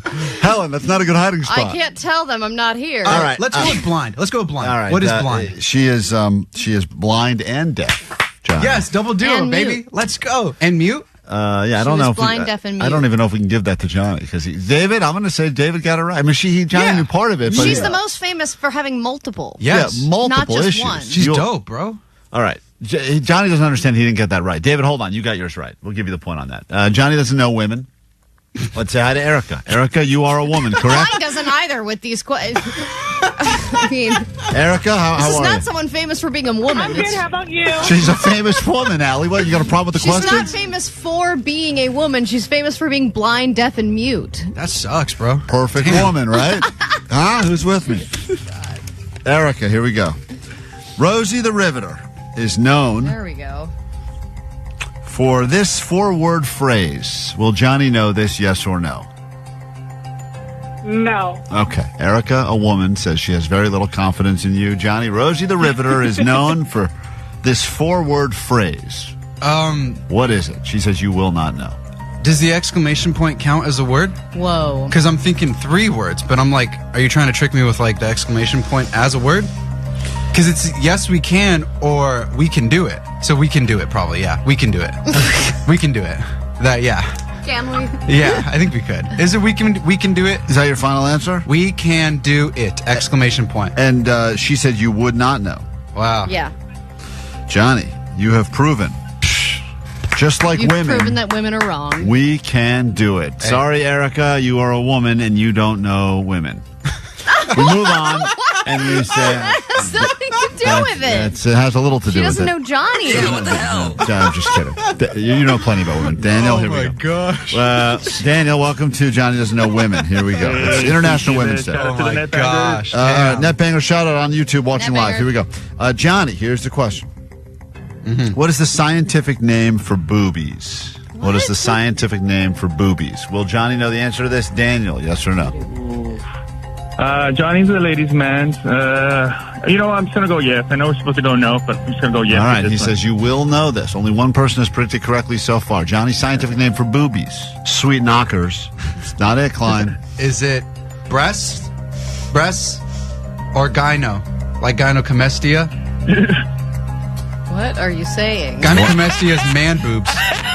And I thought gyno meant So women. you think that the medical term for boobies is man boobs? First of all, boobies is a slang term. It's not even a medical term. That's right. That's why I'm asking you, what is the medical term for boobs? Breast. Okay. Gyno. Breast. Gyno Just breast. drop the gyno stuff. Stop it. Daniel, unfortunately, that is not the scientific. The scientific term for boobs is mammary glands. Mammary glands. So Johnny did not breast know that is one. kind of political.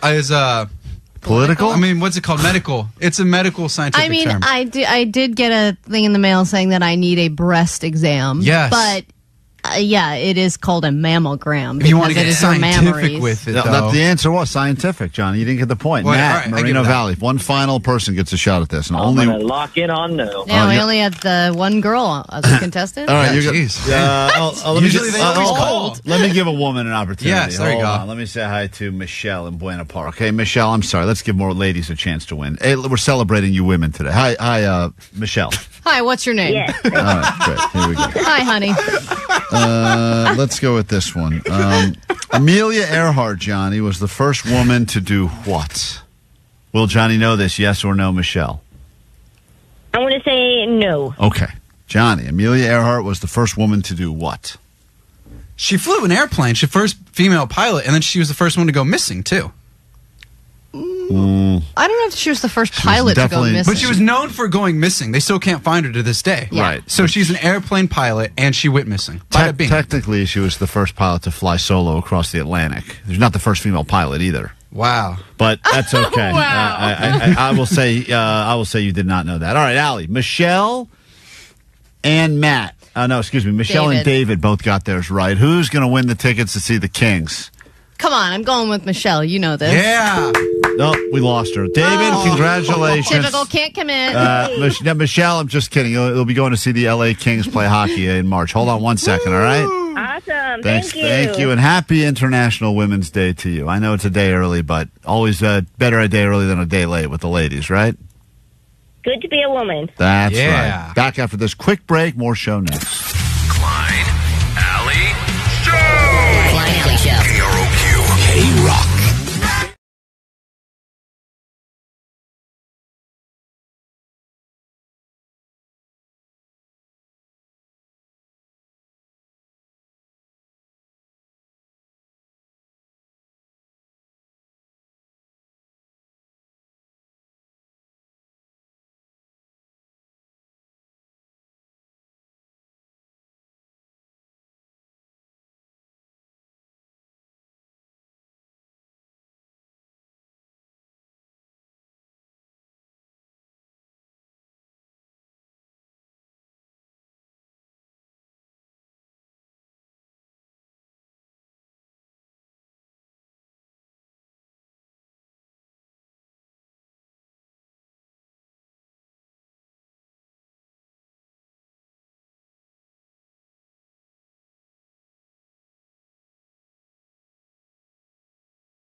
Yesterday, I almost got to experience something that I've always wanted to do. And I've told you on the show many times, this would be one of my goals. Every year, it's been my goal to do this thing. And yesterday, I came the closest I've ever come to accomplishing that goal. Is it the armored bank heist that you always wanted Eating to do? a whole pizza in one sitting? I've done that many times. Nothing I'm proud of, but I've done it many times. And no, Omar, I did not steal or break in or try to rob from an armored car. That's exactly what somebody who did that would say today. Right. Well, I wish I could have. I see them all the time, especially outside this building, and they do seem unattended. Yeah. I've always thought about it. Is that why you have on that fancy leather coat? That's right. That's my. It's You my bought it with your winnings. It's my Robin coat. I yesterday was very close to doing my first ever citizen's arrest. What? Because I got a text in the middle of the day that an active break-in was happening 3 blocks from my house. And this is part of the whole neighborhood watch thing that has been started because of all of the break-ins that have been happening pretty much all over Southern California. I mean, they've just been happening all over the place, and people don't seem to care anymore. Like, at least back in the day, they'd be like, well, we'll wait till they're out of town for the weekend, then we'll rob them. Now they're just going, they went and walked the dog for 5 minutes. Let's go ahead and smash a window, break in, grab day, some night, stuff. doesn't matter. 2 o'clock afternoon, middle of the day. By the way, beautiful day, too. I'm not saying if I'm going to rob houses, I start thinking to myself, is today the kind of day that more people would be out walking around, perhaps because it's nice outside? Maybe you wait till there's, I don't know, weather drops to the 70s here. At least some people, don't want to go out. But maybe that's their thought. Maybe their plan is people are probably outside enjoying the sun. Now's a good time to break in. Or do they feel like us, where we was like, we should go to the beach. They're like, we should rob. It's such a nice day. Such a nice day for robbing. So I get this text that I'm on. There's like hundreds of people on this text chain, but it basically says there is a break-in in progress right now. Police have been notified, but as you know, the response time, not very quick. Jesus. And so it became, are any neighbors nearby that can go scope the situation? I was so bummed out because I wasn't home, but I was in the canyon making my way back. And I was thinking to myself, God, if only this guy, because I know the way that these guys operate is they're in and out of places in like 5 minutes or less. And even if there's cameras, it doesn't help anything, really. Doesn't really help. Usually you just have cameras. Now, what this person did, because the footage was released after the fact, they wore a vest as if they were a Amazon delivery driver. They had the full Amazon delivery driver outfit, walked up with an empty box to the front door, knocked on the door a few times, no one answers. Then they kind of put the box down. Then that's when they decided to walk around the side of the house, smash a window, go in, grab a bunch of stuff, and leave. So it's just one person? This time, well, that's all. In the video I saw, it was just one person. Wow. And apparently after the fact, what does that say about you that you can't even get one person to help you? To help you rob. Yeah, I know. You'd think, like, at least you could find a friend that wants to go robbing with you. Yeah, like even these crime rings that are like getting arrested, they're like, I love my bros. But maybe there was another friend that was on lookout, or maybe there was another friend that was in the drive. Because they did have a car parked outside. What was your plan if you arrived? How were you going to stop the break-in? I was so frustrated and annoyed because I was in the canyon, but I was responding saying, I can be there in like 11 minutes. And everyone's going like, is there anyone closer? And I think there were definitely people closer that were too pussy to go and do anything. So I was like, my plan, I'll tell you, Allie, I had 2 plans. I don't have any weapons on me, but I Except do. for your hands. Except for my hands. Oh, yeah. These are very You dangerous. can mush those right into someone's face. Lethal weapons. Get hairy knuckles right in the face. Nothing grosser than that, you know? Just choke on your hair. Yeah. Yeah, just go. No, the plan was I was going to try to box in whatever the escape vehicle was, so the escape vehicle couldn't move. That was the plan. Well, you can only box in one. How do you box somebody in on what if they can just go the other way? When they move, I move. Move. What? You know, you try to. Yeah, It's like that dance. Yeah, the little dance. They try to pull up. You move, I move. I box them in. I box in. That was the Just like idea. that? I was going to Just box like them that. in. That was the plan was to just slow down. I was actually going to slash tires and box in. How are you going to slash tires with no weapons? I didn't With those think. hands. I didn't think that through. You're going to My punch hairy the hands. tires with your hands. Karate chop. Oh, that didn't Kick work. it. But I got there at exactly, let's just call it, I don't know, 3 minutes after the perp left the scene. And they were Wow, gone. what a story. And Wait, where's the close to being the citizens arrest thing? Well, you're very far from No. doing Seems like anything you like just that. showed up after a house got broken into I and was- then went on your way. 3 minutes away, guys. 3 minutes from a citizen's arrest. 3 minutes. But you wouldn't have been able to citizens arrest anybody with no weapons or defense or anything. Of You think he course. would have listened to you? He would have just run away. No. Not if you say citizen's arrest. You can't say, Okay, what it is doesn't this work that tag? way, man. You're it. My rules. Citizen's arrest. This is not a home base anymore. Citizen's arrest. And I was ready. I had like a whole thing ready to go. You and couldn't have A whole tackled thing? somebody like that. I wasn't going to tackle, Allie. That's. What if he would have pulled out a gun on you? Well, then he wins. I mean, then I realized. Take backsies. Yeah. All right. Citizens arrest on hold for now. Yeah, I mean, I was, listen. Even the plan that you're formulating in your head for when you arrive has so many holes in it. Like, to be able to trap somebody from leaving a street that has two directions, usually when the cops are trapping people, they've got them caught on both ends, so they can't go anywhere. Well, unless you're smashing into the vehicle, and then you're going to get a tremendous amount of car damage. I did think of smash. That was my first thought, Omar, was I was just smashing. I'll wait, and then I'll smash in the vehicle. But then you run the risk. You smash in the vehicle. My car gets destroyed, and his car. You see this all the time. Cars crash. One car drives off fine. The other one's like can't move. Well, so you got Sweet James. I got Sweet James. Sweet James. But the adrenaline I felt as I was driving over the canyon, ready to make this citizen's arrest, was really intense. The same adrenaline you felt when you saw that statue dog, and you were going to save it? No, because statue dog. I didn't know until I went up to it that it was it was not a statue. It was an art installation. First of all, it's not a statue of a dog. It was an art installation. What's the difference? The difference. Yes, explain the difference. Is a statue, I think, is there forever, and an art installation is temporary. I think because it's not there anymore. Statue is a famous dog. Yeah, installation is just a random dog. But then you're a hero. I did talk to one of the officers that got to the scene after the fact and told him. And I saw nothing. Told him my plan. He did ask. So is that why you're wearing that leather coat? Because you feel tough today? It's my tough guy coat. Don't you mess with me. Bicycle over here. You know, it's funny because I want to give you a noogie. Yes. Yes. Is that your bullion coat? Yeah. I can tell by the zippers. I'm only wearing my tough guy clothes from now on. You never know when you got to be ready to do a citizen's arrest. I keep my note knife in here. That's right. Got my slingshot, and I'll pull it out if I need to. It's a comb. Well, anyway, another hero. Well, we're all in awe of you. Yeah, our eyes are on you, you perps.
We get to your news now, then we kick off a brand new hour of the show. That hour will be complete with you getting a standby boarding list spot to travel internationally, part of KROQ's Mile High Club, and this time it's The Offspring in Barcelona, Spain.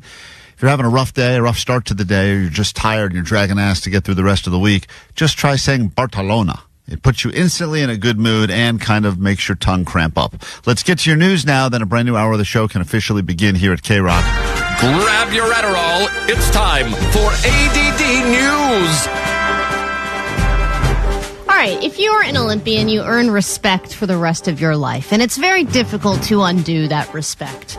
But I would say once you start operating a global drug trade and are added to the FBI's most wanted list, you probably lose some of that respect. Or maybe you gain respect, depending on who you look at. But this guy, Ryan Wedding, is a former Olympic snowboarder, so obviously he's worked very hard in his life, and he has changed jobs to becoming a drug lord, and there is now a $10 million reward for his capture. He is known to others as El Jefe, Giant, and Public Enemy, and has shipped hundreds of kilos of cocaine across North America and has likely ordered multiple murders. They've released a picture of this guy. Just looks like a generic white guy with a mustache. Every white guy has a mustache these days. And obviously the FBI has just added him, so they want him badly. And if anybody knows anybody who has seen Ryan Wedding or El Jefe, please contact us so we can get some of the money. He apparently was doing this, every Olympian needs to come up with some sort of a side hustle just to, help once fund. your Olympic career is over, Right. and those Olympic medals themselves are worth some money. Some people have had to pawn those off because the training, everything's they expensive. put their whole life into that, and there's no plan B. Talk to a lot of these Olympians, especially the ones that don't have the household names like Michael Phelps or whatever, and most of their job is working side hustles just to accommodate their Olympic dreams. So, this guy was working a side hustle. Happened to be a successful one. Very successful. But also quite Top illegal. of his game. Yeah. Well, and you think about exactly what you're saying, Klein. If you're Michael Phelps, Simone Biles, that is so like the amount of the percent of Olympians that have like Netflix documentary fame. Like, if you can have Netflix documentary level fame, then you don't have to worry. Well, this guy's probably going to get a documentary now because now he's a wanted fugitive. So then, you get the respect right back. Also, to make it into the top 10 of the FBI most wanted list, that's a real flex. I would argue that's even more rare and more of a flex than winning a medal in the Olympics. Totally. It's much more difficult, wouldn't you think? I would think so. To get on that list than to get on an Olympian list. All right, Klein, you were right. When Coldplay played their halftime show at Super Bowl 50, they did bring up several guests, including Beyonce, Bruno Mars, and the Cal Marching Band. And now they are moving on to work on the first ever halftime show at a FIFA World Cup. Obviously, Coldplay is very successful. They have new music, and apparently, according to Chris Martin, they're 2 albums away from retiring. But their Music of the Spheres World Tour was the most attended tour of all time, which makes it, it makes sense that they would be the ones to do a first ever halftime show at a World Cup. And I don't think it's going to be the last. It makes sense that, Super Bowl has a very famous halftime show. A lot of people don't watch the Super Bowl for the actual game. They watch for the halftime show. And yes, there are a lot of people that are really into soccer worldwide, but why not add a great halftime show into the mix? It makes sense. I'm surprised it's taken this long for them to do this. It'll be the beginning of something that'll probably be around for a long time because soccer, as much as we think football is a much loved sport here in America, and the Super Bowl does get a lot of eyes on it, those FIFA events get, I would imagine, globally way more views. Oh, I believe it. Not so much here, but elsewhere. And then you add in Coldplay, who knows how to put on a great show, Right. and they know how to put on a lot of different, unconventional type shows, so that makes sense. All right, because it is hard to find good airplane news these days, I thought I would share this story. This is not a crash and not a door falling off in midair or a bomb threat, so already it's a win. A Southwest flight to Houston had to halt its takeoff because a naked woman took off all her clothes. There are videos out there, which we're obviously not going to show, but here's an image from what a passenger shared with our sister station. The flight was about to take off from Phoenix when she stripped down, and a gate agent and police officer had to escort her off the plane. Must have been some good stuff. Probably got that stuff from Ryan Wedding, former Olympian. That's good stuff right there. Hey, listen, I think people are at the worst or weirdest versions of themselves at airplanes, airports, airplanes. It just seems to bring out the weirdness in people. So that may not be in her character, but all of a sudden she's at an airport, another delay, unexplained. It's time to just get naked. Yeah. You can sleep naked or you can fly naked. Get into a brand new hour of the show right now. Will it be the greatest hour of your life? Yes, it will. Klein Alley Show. 106.7 KROQ FM in HD Pasadena, Los Angeles, Orange County. This is the world famous KROQ. Good morning and welcome to your weekend. We are Klein Alley Show. Thanks for spending some of your Friday with us. Lots to get to this hour before we get you on that standby boarding list to go see the Offspring in Barcelona. Coming up this hour, some of the biggest stars of the interwebs, the Costco guys, will be here. They're all about the boom. They're all about the doom. And Allie is going to apparently see who loves and knows more about Costco. The actual Costco guys. Or that Costco guy sitting across from me. Right here. The man who invented the Good Shop Awards, where I go up to random shoppers at Costco and give them credit on their good shops. I can't wait to think to ask them if they consider that bit a doom or a boom. They're going to give it a big doom. 5 dooms. I think they'll give it a boom. Well, we'll see. They'll be in later this hour in the flesh. If you're not already watching, I recommend you do that because we are currently on KROQ's YouTube right now. So thank you for checking out. Yesterday, we had to put on stupid eagle costumes to get some eyeballs on that thing. And today... Yeah, why aren't you guys doing that today? We're just... I suggested we do, especially because there's a third eaglet hatching, but whatever. I think, Allie, I thought you sent back the costumes already. We still have them? No, they're there. Dude, then you guys could be eating fish today. Maybe today's the day. guts. Maybe today's the day we eat some fish guts. Fish guts. With the I give that bit with the Eagles 3 dooms. Doomed from the beginning. In a moment, I will share with you something very personal. Something that I've never before talked about on this show. And something that I am only going to bring up because perhaps it will help other people. But I will be embarrassed thoroughly, and it was an epic fail on my end. Surprise, surprise. Yeah, that's the part that you probably knew. The rest of it you don't. We'll get to it next on KROQ.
If you think of 2 words that you would never use to describe me, what would be those 2 words? No, you're responsible. On time. All right, those are good words. Organized. Organized. Thank you. We don't have to all. Present. We don't all have to jump in with the words here. I was just trying to set up. Intelligent. The word. No, thank you, Alan. Careless. The word. Thank you. Sincere. Thank you, Jake. Thank you, Omar. Great. Those are not the words I was Hoping someone would jump in with health and wellness. Anyone going to? Thank you, Jake. Health and wellness. That's the one. I have an answer. Why, if you asked for a word, would one of us say health and wellness? I said 2 words. 2 words that would not be used to describe me as a person. Funny. Thank you, Omar. We're out of words. We don't need more words. Oh, we got lots of words. Brief. I'm not a health and wellness guy, but health and wellness is all the rage. And especially living in Southern California, it does feel like everyone is doing things to be, quote, the best version of themselves. Now, what I've learned early is the best version of myself is still probably the worst version of many other people's selves. Why? Well, because of all the words we just gave you? Yes, because of all those words. That was my indication that even me at my absolute best is most people at their mid or their worst. I say all the time, if I feel like I'm at 60% or 40%, I'm happy. Like, for me, that's great. But you know what? That is most people. And also, when you are on a health and wellness journey, which a lot of people are. I don't like that phrase. It's always a journey, Klein. You have to give yourself over to the journey. And I think a lot of things that you might try out, you don't fully try. You give up so easily. That's true. And sometimes I think to myself, within 15 seconds of doing something, even though I know it'll be good for me, God, this is stupid. Or, man, I want a pizza instead. Yeah. That's what happened with you and the therapist, right? Yes. Yeah, well, so the you're therapist, not doing that. You didn't pursue that. I know one quit on you, but she quit. It's not that she was. No, the first one was ugly, so I found a hotter one. Then the hotter one quit on me. Happy International Women's Day. That's right. Happy International Women's Day. So I attempted to, for the first time ever, meditate, and the reason is because you could visualize the hotter women. Well, listen, you want to hear how hot this woman sounds, Allie? This was my meditation coach. Let's start today's practice by sitting on a cushion or chair. Or kneeling on a stool if that's more comfortable. Take a moment to find a comfortable, erect posture. Erect posture? Come on. Stop coming on to me, lady. She's like asking for it, right? Oh, my God. How can you sexualize everything? It's incredible. She told me to get erect. Yeah, get on a cushion, erect. I thought it said boner. I was already there. I was like, man, I like this wellness journey. I think I know this woman. Really? I think I've done her meditations, yeah. So I'm sitting around, and the only reason is because it's that middle of the day. Everyone has that thing usually after you eat where you hit your middle of the day low, and your option is either you're going to pass out and fall asleep like I was doing in my car, which I know is probably not the healthiest thing either. No, but it's true. Once you start going home and then like halfway into the drive, I'm like, yeah. And I don't know what your schedule is wherever you work, but we're up early, sleep's not great at night, and as a result, sometimes middle of the day, it's just going to hit a crash. So people will say things like, that's when you need to go to the gym. That's when you need to go out and run. And someone had said, if you're too lazy to go to the gym or go run, that's when you can try to do a quick 10-minute meditation. So for me, I go, great, sitting on a cushion erect. I'm doing that almost anyway. Yeah, but if you sit on a cushion erect, you can't fall asleep. And that's what happens to me when I meditate in the middle of the day is it just knock out. Oh, yeah. So get in a comfortable... This was an epic fail for so many reasons. But explain to me the type of meditation you're doing. Are you just listening to this lady the entire time? Or what happens during the process, I guess? Is it like a body scan? Typed in hot woman meditation. No, you didn't. And then it gave me this woman, and I sat on the thing, and I said, for 10 minutes, I'm just going to go ahead. So does new age music play or anything? Or it's silent, right? It's weird, because once again, it got very distracting. I think there's the sound effects of a crackling fire in the background, but I couldn't figure. At first, I thought she was making popcorn during it, which also, that's the problem too, is I can't do any of the stuff you're supposed to do, which is focus on one thing. Well, it's because your issue, right? ADHD? Well, I got all of the stuff. Right. All the things, yeah. Take a moment to find a comfortable, erect posture. Letting the rest of your skeleton and muscles relax freely. Let the hands rest. I hear the fire in the back. So at first I go, I'm not even listening to her because I go, am I making popcorn? Is she making popcorn? Someone's making popcorn. And then I start thinking about how much I'd rather be eating popcorn right now. Well, it kind of sounds like bacon a little bit, too. Allie, that was my second thought. I'm like, maybe she's sizzling bacon. Yeah. Or something on the grill. And that's relaxing. Right, though. so I'm like, but I'm totally not listening to her. So now I am exactly 14 seconds in, and I've already completely lost the focus on what I'm supposed to do. Yeah, but then you bring it back. The hands rest comfortably on your knees or your lap. Or your penis. And when you're ready, let the eyes close gently. Sense a gentle smile spreading through your lips. And I can't do that. You can't do a gentle smile? Don't even know how to smile. Let me see your gentle smile. Can't do it. So sarcastic. Here, I'm smiling. Right, happy. right. So then, offer your body a quick scan. So then she's on to this part. Now I'm going, all right. Just Look at you going through, like, when she did the smile thing, I would be out. I'd be like, oh, this is not for me. Really? Omar, it didn't Yeah. matter because listen to me, this is what's going on. I finally am like, all right, I'm going to just do this. 10 minutes, no matter how stupid I feel, I'm just going to do this Good for 10 you, minutes. dude. That's what I said. But then within 3 seconds of this, I did this on trash pickup day. So within 3 seconds of this calm And if you environment, notice any tightness anywhere, I started hearing these a moment. garbage trucks driving up my street. bring your attention to the breath. And this is what I hear. Taking a few deep breaths. And with each exhale, consciously letting go. Relaxing the face, the shoulders. And I realized, as that's going on, I realized, oh crap, I don't think I brought my cans out. So Oh now- my God, you didn't bring your cans So out? now I'm going, do I bring my cans out? I hear the truck, or do I sit here? Do I keep, what do her cans look like? There's a lot of questions I'm thinking about. So, but I made a commitment to myself. I'm sitting here doing 10 minutes no matter what. So I'm in my head, though, going, God damn, I'm going to have overflow trash all week. Yeah, I mean, and I'm usually like stay in the meditation, but Stomach you should area. go if you didn't leave out your cans. But then as Feel yourself relax into this moment. As she's going, then all the dogs hear the garbage trucks on the street. So then, as I'm sitting there, I'm like hearing this now, and I'm supposed to be. This is my time to really relax and get inside my own brain. And this is what it's like. And then allow the breath to soften. Doesn't this You're like, there's my natural viral breath. dog barking. Doesn't it sound calm right here, Allie? Doesn't it sound calm? Well, you're supposed to let all of that just. Following It's each like inhale. I couldn't even hear her anymore. I'm like, come on, lady, step it up. I got dogs and garbage trucks now. distractions and thoughts are like clouds. You let them pass And each by. exhale. And she's being all calm because she doesn't know what the hell's going on in my place. Following the breath to collect your attention. So I'm finally like, all right, I'm back And into it. feeling the aliveness of each breath Then- as it moves through you. Amazon delivery. Oh, So it's like this is I'm sitting. The guy looks at me through the window, and I'm sitting on a stupid cushion. why Erect. don't they leave it at the door? Why do they have to keep knocking? Yeah, they don't do that. Yeah, they don't Yeah, do that. because there's been a lot of porch pirating going on. They like And his to- wife gets the fancy deliveries. Oh, the ones that you have to like This, sign this for may and have been stuff. this may have been FedEx actually. To be honest, but regardless, I'm sitting there, and all of this is going on, and I'm going, just breathe out, man. Just get through this. 10 more minutes. I have made it at this point. I've made it 2 minutes into a 10-minute meditation. 2 Okay, minutes. all right. That's it. Finally, at the end of it, I go, because then my dog started going nuts when the knocking started on the door. So then I got my dog at it, and I just go, I'm out. I'm done. I'm tapped. I made it 3 minutes into this meditation, and I said, not for me. Never Maybe you again. should just not do them at home. Need a visual? Well, yeah, I'm not. I can't do them at home. I can't do them. I'd have to sit in my car and do them, to be honest. But I don't think that's you can't probably do a them good place here. either. You can't, yeah, I know. Because in your car, you would just fall asleep again, or you'd probably get a ticket because you'd be illegally parked. I will attempt to do a live meditation on the Instagram later today and see if I can make it over my record time of 3 minutes. But after that, I'm Gonna done. be any less boring than your other videos. Thank you.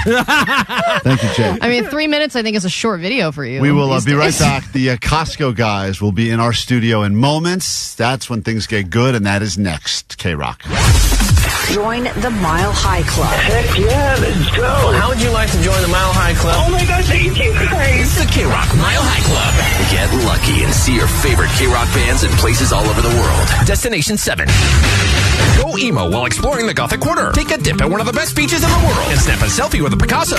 When you flamenco dance your way to see the Offspring. In Barcelona, Spain.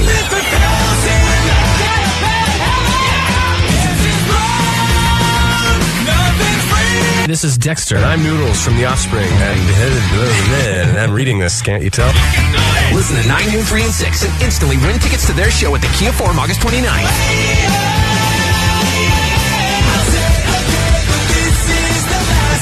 You'll get on the standby boarding list to see him again in Barcelona. Courtesy of Live Nation and Concord Records. You're listening to the world famous KROQ. From Monster Tour Water, straight up water, nothing else. Visit monstertourwater.com to find a store near you. I can't believe you scored tickets para natin.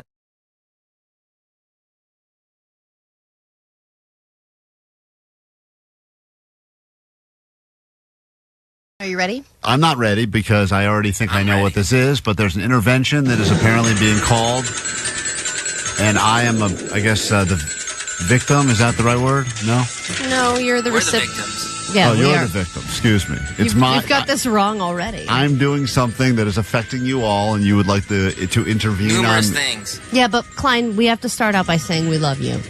And we're telling you this because we love you and we want the best for you. And I know you're turning into the person that you don't want to be. I know that you would see yourself walking down the street and you would say, that poor sucker, I can't believe he's living his life that way. Well, I don't accept your love. Why? Well, Come on, it's this is just resistance. This is a silly way to start. And usually I thought the way it's supposed to work is I'm supposed to walk into a room thinking that we're having a pizza party, and then you guys are all sitting in a circle going Yeah, let's get some pizza. Yeah, I mean, you could have at least gotten me some effing pizza here. Okay. That was always the most jealous of that part of the intervention, was the part where the people got like a cool surprise party for like a second, and then they realized, oh, wait. And they're like, have a seat. We're actually in a conference room. Yeah, like I at least wanted that part of it. Oh, everyone's here. Hey, guys. What's going on? This is my half It was like birthday? the first 30 seconds. Yeah. There's something new that you're doing. There have been things that you've been doing for a while. Yes, you are on your phone a lot, and we'll get to that. But there is something specifically I want to bring up, and then I'll let everyone else share different ways that you're affecting them negative. Not Vanessa. She's not sharing, is she? Yes, she is. I'm sharing. Vanessa. Thought we're cool. Now, after the show is over, 95% of the time, as soon as we get off the air, we say our goodbyes, have a moment to ourselves, start to talk about the show for tomorrow and what we want to do. You take out your AirPods and you put them in your ears and you just leave them there. Might not be on a phone call, might not be watching or listening to anything, but you've got them in there. I called you out on this at one point and you said it's so I don't lose them. Yep. You're the guy Stand by that's that. walking around with AirPods in at all times, even though you're not on a phone call. And you will do this during meetings. You will have your AirPods in during meetings while we are trying to put together the show. I have no idea what you're looking at, if anything. I don't know if you're paying attention or not. Don't be the AirPods guy. Please, you're bigger than this. You're better than this. You don't need to be the AirPods guy. Just put them away. All right, well, let me just start by saying I can already stop this problem. I lost them. Oh, great. All right, next. Really? You did? You lost Yeah, them? because... So your big plan did not work whatsoever? Yeah, because I didn't put them in my ears one time, and now I've lost them. So I have the case, but I don't have the AirPods. But there are many different things that you are doing to avoid direct communication and contact. Jake, do you want to go next? No, hold on. I thought we just solved the problem. Problem solved. No, there's numerous problems. There's numerous That's not problems how that are intervention- funneling through the same thing. BS. That's not how interventions work. You pick one thing. You're on meth. Let's deal with the meth. The problem is that you're not present and you're not listening. There are a lot of different ways that you're doing this, and there are a lot of different people who are affected by this individually. I listen better than anyone. I'm the best listener. I do. Jake? Yes, dear Klein. Oh, I hate this. I'm Your not listening. behavior has affected me negatively in the following ways. When I load audio onto Vox and tell you what it is, and you don't acknowledge that I said anything, and I have to say, "Do you hear that?" And you still don't say anything. I say, "Klein," you go, "Yo, yeah."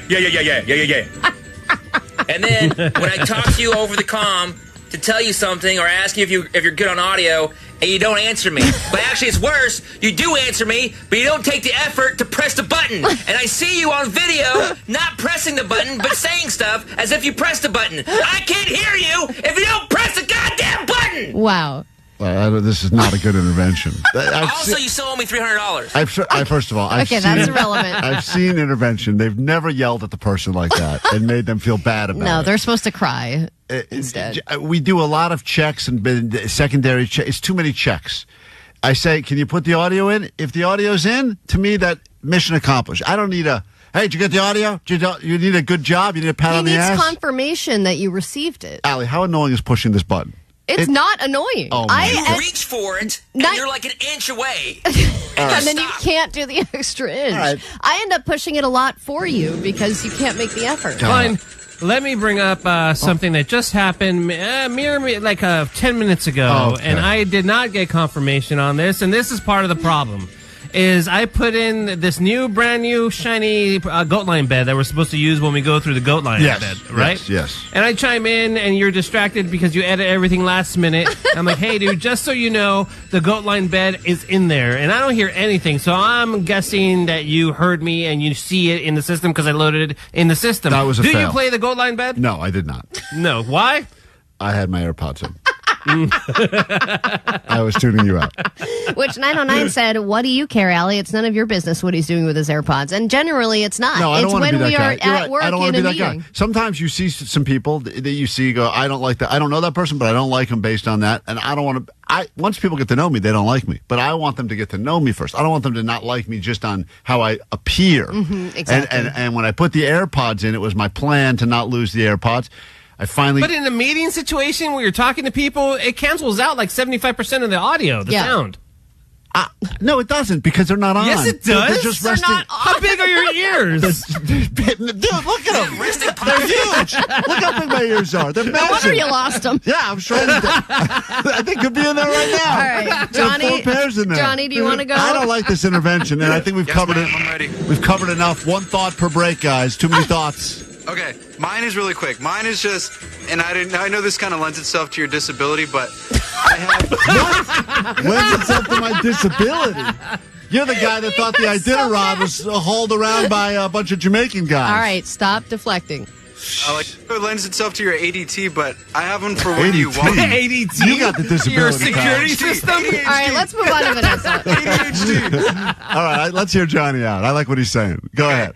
Whenever we're talking to you or I'm talking to you, you do this thing where you kind of listen, but then like after like 4 or 5 seconds, you start like drifting and walking away from when we're talking to you. And you're like halfway out the door with your bag, and you're like, all right, yeah, I'll tell Senator, and then you get caught up in a conversation. Guys, I understand the point. Yes, but then what Omar's saying is that you aren't really listening. You're just trying to make us think that you're listening to us. I am listening. Sometimes it doesn't need to be said in such a long. Johnny will say like, "Hey, I'm going to post something today at 2:00." I go, "All right, cool." That to me, that's everything I need. He goes, "Thinking about 2's better than 2:30 because if I go 2:30, it's going to be too close to it." And I don't need. I walk out. I don't need all that. It's too much information. All right. I got a busy day. Vanessa? Piggybacking on everyone, pretty much. Is that how you say it? Anyways, when we have meetings and you're on your phone. Guys, I hate meetings. And you're like in social media, I don't know if you're paying attention to what I'm saying. And you know I don't speak very well, so I need full attention. Vanessa, what did you just say?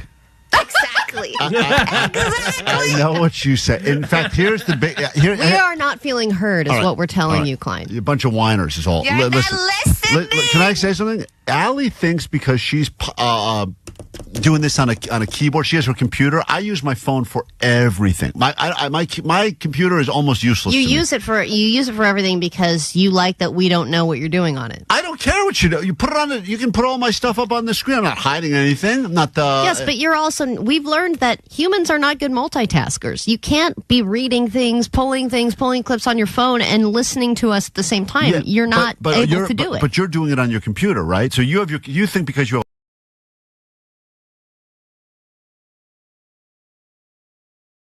It's Klein Alley Show.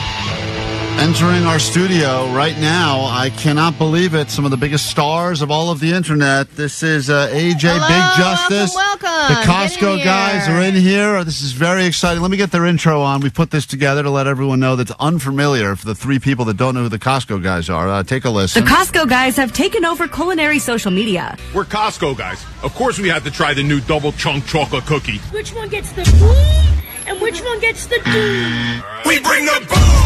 And now in the KROQ studios right now. You can check us out on YouTube as we are streaming live. Please welcome AJ, Big Justice, the only guys on the planet that love Costco more than me. Welcome to KROQ, guys. Good to see you. Thanks for being here. Thank you for having This is great. Thank you so much. Of course, you're not just here to hang out. We'll talk about the big event you've got going on involving wrestling, and it's kind of bringing you back to your roots in a weird way. No doubt about it. Yeah, I absolutely love pro wrestling. I was a pro wrestler much younger. Never knew that the path was going to go this way, but here we are, and AEW Revolution is here and couldn't be happier. Yeah, we'll talk about it. You guys are working together as a father-son team in a tag team match, and are you concerned, Big Justice, at all, that you will be injured by an adult? No, I don't think I'll be injured by an adult. Right. Okay. All right. Hold on. Turn your mic up. Get that mic a little closer to you, the front of it. Yellow. Right here? There we go. That's good? Yep, that's it. That's perfect. Thank you. Hold on. He's going to fix you in here so we can hear you good. So let's talk for a second about you guys being in town and, more importantly, how much love you've brought to Costco. Because Costco is to me it's my ultimate pilgrimage. It's where I go all the time. I've been that way for a while. It's a lot of fun, right? You guys film a lot in there. I recently was filming there. I got thrown out. Do you ever get thrown out of Costco? Well, we have a great relationship with Costco. So in the beginning, they did talk to us about the certain things that you do when you record in Costco, the certain things you don't do. So I don't know. You might be on the other side of that. We might have to look into that. What are some of the things you don't do? What you definitely do not do when you are recording in Costco is no Costco employees are to be in any of the videos, and no Costco customers are to be in any of the videos. What about the food sample people? Again, that would be a Costco employee. But I thought that was like a third party, right? Sometimes there are third-party samplers that will come and set up, usually some sort of a flat cheese bread they're trying to get you to try. But for the most part, the samplers are the Costco employees. Right. So I don't know. That's a good gray area. We should find out. The reason I go there, and I want to get your take on this, because Allie makes fun of me, Omar makes fun of me. I have had a track record of when I'm at Costco and I see a cart that gets pushed by me where I'm impressed by what they've done. Like, it's a great, in my opinion, it's the perfect shop. It's got like a TV in it, a pepperoni platter, a couple bottles of booze. Gotcha. I will verbally give them a congratulations, and I will say something like, hey, good shop. I tell them good shop. And sometimes I'll even stand by the receipt checker at the door, and as people wheel by, I'll say to them, hey, good shop. Like, I want to let them know I appreciate their shop. These guys think I'm weird. I think you're spreading happiness. I think that's encouraging. Well, some of the people that he gives good shops to are like, what are you talking about? Well, why is somebody talking to me? They just got past the receipt checker, and then they're getting Klein walking up to him saying good shop. But then some people, I guess, do kind of realize it, and they feel proud, right? Because if you do a good shop at Costco, you do feel proud of yourself. Right. I would love for the world to get over that and stop thinking somebody's weird because you're saying good shop and you're giving encouragement, you're giving happiness, you're giving positivity. Why is that weird? The world needs to get over that. What is the biggest Costco purchase you've made? Like, what is your longest receipt in all the Costco visits that you've ever been? Because I feel like when I go to a Costco, I plan on getting like 5 things, and then I can't spend less than $200. But I imagine as Costco guys, you probably run up a big bill before. Like $1,200. We bought TV. $1,200. That's a good shop right there. That's a good shop. Once you hit 4 figures at Costco, that's a good shop. That's a really good shop. Yeah, Christmas we got up there. Really? Yeah, Christmas we got up there because we bought everything for the house. We stayed at an Airbnb up in New Jersey because we go back to New Jersey for Christmas. So we did shopping for the house for a few weeks. A few gifts were in there. So, yeah, we did go. All the things that are like hanging from the ceilings, those are the things that you guys buy, right? Like things that you're like, who buys that? It's you guys. Big Joseph, what's your line in the Big Costco guys video? What the heck is this thing? What the heck is this thing? But I would imagine growing up before you were the big successful internet stars you are today, there was probably a lot of trips. Big Justice, as a kid, you'd go to Costco like every kid has with their parent and say, oh, I really want that. And you would have to say no, right? And we're not getting that. We're not buying that, right? You gave them a lot of no's. Had to have. I don't know. Oh, really? You're a cooler dad than mine. I don't think a lot's changed. I'm so happy you brought that up, Klein and Allie, of course. I don't think a lot's changed in our life. We just now have a lot more attention, and our story really isn't a rags to riches story. I always grinded. I always provided for the family. We always had a great life. We were always very, very happy. And I think that the biggest change now is we could share it with more people, and we could just become more of who we are. Well, and you have done a few different things through social media, right? Like I post videos, and usually they don't get a whole lot of views. I'm not somebody who's good at social media. But, I mean, obviously I've had many fails. And you also, not that you've had fails, but like you've tried different things. You were selling real estate. You were doing all kinds of different things before the Costco guys happened. Absolutely, yeah. There was a path to this, and I was pro wrestling about 20 years ago, and who knew that 20 years later we were going to have this attention, and then the clips of me pro wrestling were going to get out there, and then the internet was going to go crazy with Big Boom AJ when he getting back in the ring, and here we are. It all comes full circle back around. Has Costco at least now we got Big Justice in the ring. I mean, this is crazy. Yeah, by the way, if you want tickets, AXS.com. Event is going to be live on pay-per-view as well. It's the first time the AEW has held an event at Crypto.com Arena. What a place, and it's going to be happening this Sunday. So you are back in the ring. The match you guys are a part of is a multi tag team event, correct? Yeah, a trios match, yep. So this is very exciting. And have you done any sort of rehearsal so far, or is this going to be we'll get to see it happen live on Sunday? Well, of course, I've been preparing in the ring, and I've been continuing my weight training, so I'm as strong as ever right now. And, of course, I broke my foot back in November, so this is my first time back in the ring since the broken foot. But I've been running the ropes, climbing the ropes, getting my footing, and everything's going fine. Is it a good broken foot story or one of those sad ones, like you tripped and fell on a toy? No, I actually broke my foot during warm-ups in the afternoon, but I didn't know it was broken. Right. So I go back to broken foot. Yeah. I go back to the medical room. I say, I feel something. Let's get this thing taped up. So now they have the foot. They're like, oh, let's take a look at that. They're twisting it, turning it. They hit it with the metal rod. I'm like, nah, I'm good. Yeah, just tape it up. Let's go. Now, when you're weight training and, you're getting ready for wrestling, are you mainlining eggs, raw eggs? I cook the eggs. I don't do the Because I feel like when you're actually trying to bulk up these days, it can get really expensive. I feel like those guys are like drinking, a dozen eggs every single morning. Like, have you had to change a lot of your diet to get ready to get back in the ring? No, I probably just ate a little bit less. I probably just brought the calories down a little bit. You But usually have 8 meals a day. 8 meals a day? 8 meals a day? I do. I'm always. We are so active. I wake up in the morning, he's on his second meal. Already. How many? Is it true or false? You guys got pulled over on the way here? Is that true? You got pulled over by a motorcycle officer? And did they recognize who you were and let you go, or did they give you a ticket? I was hoping so. I think the gentleman is probably not on TikTok. Doesn't know who you guys are. He rolled down the window. He said good morning, but what'd you get the ticket for? I think he went left when he was in a right turn only lane. Oh, something like lame. Yeah. He was in a right turn only, and he didn't put on his blinker. What? Yeah, and he got pulled over. If you're wondering right now, the voices and why they're so familiar in the KROQ studios, AJ and Big Justice, the Costco guys are here. In just a moment, Allie has put together a quiz because I claim that I'm Costco's biggest fanboy, although I think you guys may have taken the crown. So she's going to prove once and for all. And we've got our very own list of things that we need your official Boom Doom score. So many people ask you to Boom and Doom score things in their lives, right? What's going to be Boom Meter, right? The Boom Meter, yes, but you guys will, as always, you're very honest. And if it's a Doom, you'll say Doom, but you'll also give the 5 booms don't get given out very often these days. Five. No, we're not over generous with the 5 booms. It's got to be good. Klein, the one problem with it is 3 booms. We go places we like and we eat things we like. So that's the challenge. We got to try and find. We go to a steakhouse and get a steak. I mean, who's going to do a mistake, right? Yeah. So here's what we got coming up after this song on KROQ. The Costco guys will be delivering not only the Boom Meter with certain things from our show, but Allie is going to try to prove that I do not know as much about Costco as I think, and that will continue. Plus, all the info about the wrestling event happening on our socials right now at Klein Alley Show. You know.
We are Klein Alley Show on a Friday morning in the studio right now. Some of the biggest stars of the interwebs and maybe the biggest Costco stars ever, which is tough to take that title away from Jimmy Kimmel and some of the other greats. AJ and Big Justice are here. The Costco guys went viral about a year or maybe a little over a year ago. A little over a year at this point. The ride has continued, so much so that you're now going to be taking part in this event happening at Crypto.com Arena on Sunday.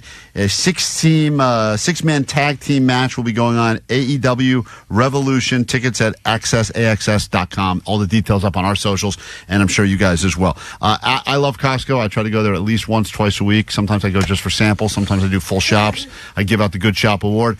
Allie has put together a quiz to prove that I don't know anything and you guys know everything. So I have 3 questions for you guys and 3 questions for Klein, and whoever gets the most correct will reign supreme as an official Costco guy. Let's bring the boom! And I'm not happy about this because she's kept this very secret from me, so I will be, once again, I haven't heard these questions. This is not rigged. All right, here we go. I know, suspenseful. Huh? Costco guys battling just a Costco fan over here.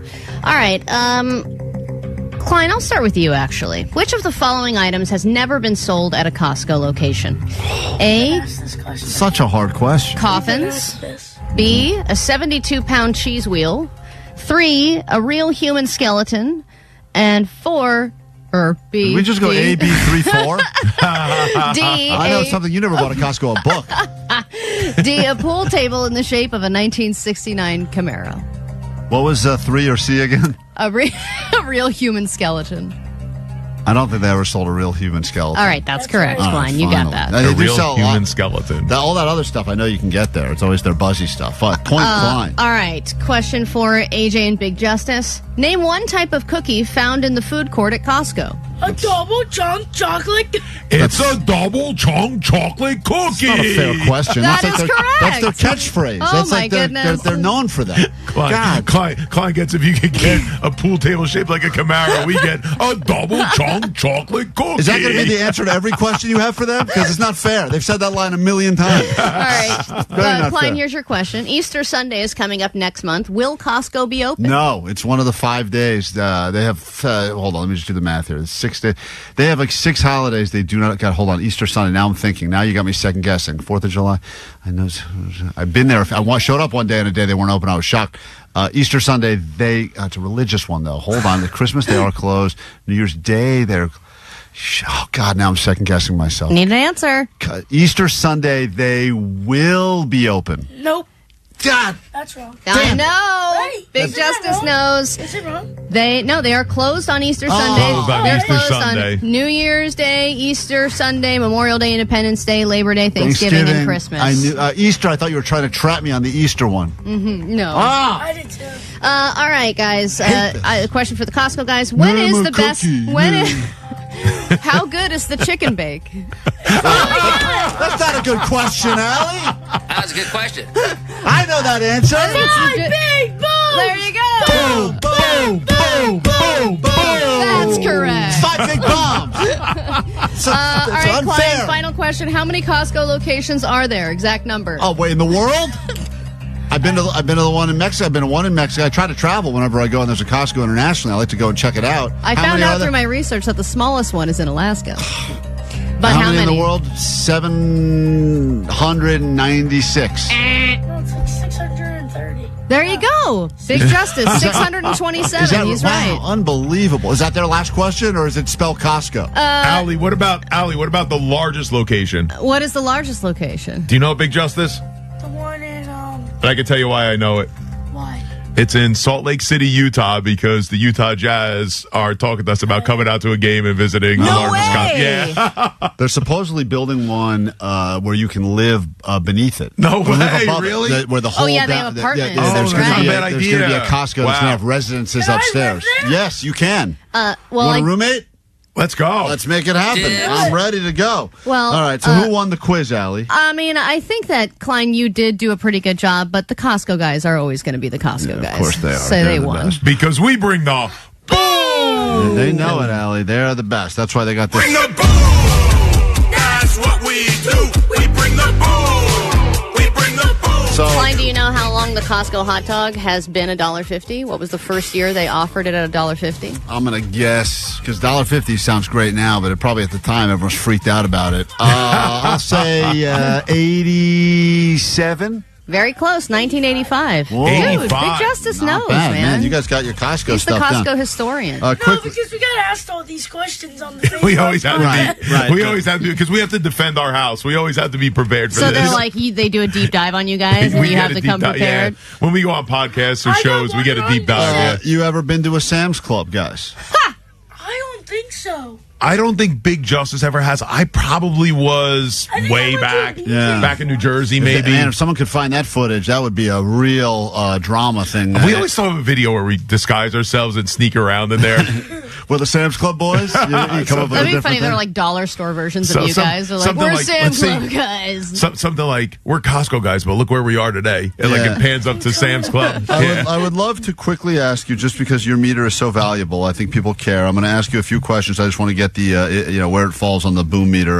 The tip screens at coffee places that ask you to give a tip as soon as you give coffee. How many booms or dooms would you give that? Give it one boom. Let's Hold on one second. Before we do that, Big Justice, I like that. I like that It because doesn't go to the workers, though. how do we know that? You never know. That's what the workers said at Airway. All right, if it is going to the workers, I give that 4 big booms. I'm happy about it. I can see where some people don't want to be pressured into that, but I think when somebody gives you service, they deserve to be compensated. Waking up by yourself 3 minutes before your alarm was going to go off. I'm happy about 3 minutes. I want a little bit more. So let's go 3 on that. 3 big booms. Yeah. And this, boom, boom, boom. And finally, let me give you this version. Well, Allie does a lot of impressions on the show. This is an impression of Allie, I believe. Why are we doing this? Doing her impression of broken wind chimes, I think. Broken wind chimes? This is Allie's. Take a listen. Like I've said, I've never had a viral video, and we know why. All right, so you want to give it a doom? I get it. Does that get any booms, or is that a doom? Because it's Allie, because we're here, because we're having a great time, because Allie with that smile over there, so happy. Let's go 5 big booms. 5 big booms. Boom, boom, boom, boom, boom. That's what Allie sounds like every day when she walks out of here. And finally, I don't know if you guys are a fan of Chaperone, but there's a new version of her song that she's yet to release for the general public. We do have some audio of it now. I'll give this an honest, accurate score whenever you're ready. Okay, let's go. I'm having wicked dreams of leaving Tennessee. Here, Santa Monica, I swear it's calling me. Won't make my mama proud. It's gonna cause a scene. She sees her baby girl. I know she's gonna scream. God, what have you done? You're a pink pony girl.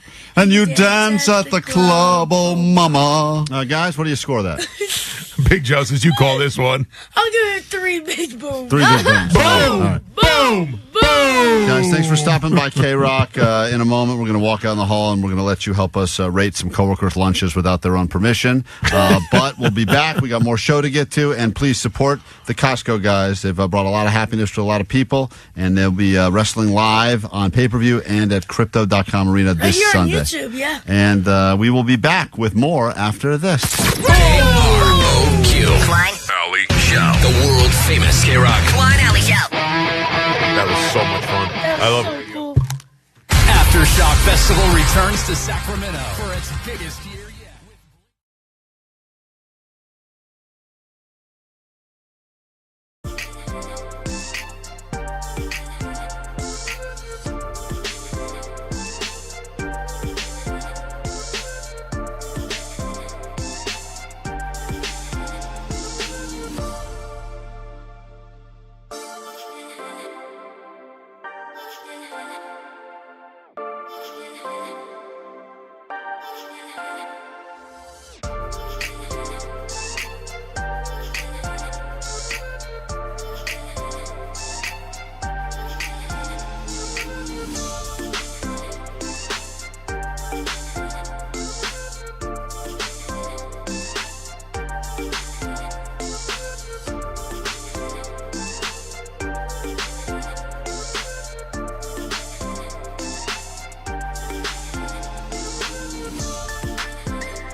a laptop No, I'm out. filling out the schedule. I'm working. Right. Yeah. What do you think I'm doing on my phone? So you're sitting, you think you're better than me because you're going. I'm typing. Yeah, that's Now, more meanwhile, official.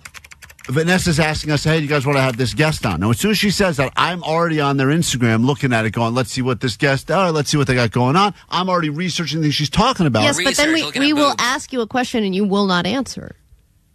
I'm sorry, what? 909 said he is listening. He just doesn't care. That's right. He is listening. He's just not paying attention. Leslie? Yes. Klein. Yeah, hi. I think you're at the age now that you're using your AirPods as a hearing aid. Okay. Mystery solved. Get off my lawn. 310 said that they are completely on your side. # free Klein. Thank so you. So you do have supporters, Klein. Thank you. All right. Well, anyone else have anything like that, or does everyone feel like they've been heard? I feel better. Do you guys feel better? I feel so good. You also stole my Instagram photo. Jake, Jake has many problems with you. Jake, this is a different thing. They stole your Instagram photo? I will defend this story. This is so ridiculous. I'm driving down from the mountain. I'm driving us back from, because I'm the driver, of course. Let me do an intervention on you lazy asses that I got to drive around. All right. So now I'm driving you. They're giving me a hard time because I'm trying to drive and take a picture of a cool view driving down the mountain. Okay. Multitasking again. And they all say, come on, focus on the road, dude. You got all these lives in here, these valuable lives. So I said, fine, Jake, do me a favor. Get a picture. So Jake takes a picture. I said, send it to me. Mm-hmm. It was a nice picture, so I posted it. What did you want, a goddamn credit? He said you didn't give him photo credit. Oh, F you, Jake. Because I cropped it. I did the vibrance. I made the contrast. I made it cool. Whatever, man. I don't accept this intervention. That last point is the stupidest thing ever. Strike that from the record, All right, please. forget this whole thing. It's KROQ. Thank you, everyone.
Klein Alley Show. In a moment, we will get you on that standby boarding list. Final spot we have. You'll have 4 more chances today on KROQ, so you can go see The Offspring in Barcelona, Spain, and then we give that trip away Monday morning. So be ready to answer our call bright and early on a Monday, and then we will decide what we're going to start giving you next. Right now, though, we have your news. Grab your Adderall. It's time for ADD News.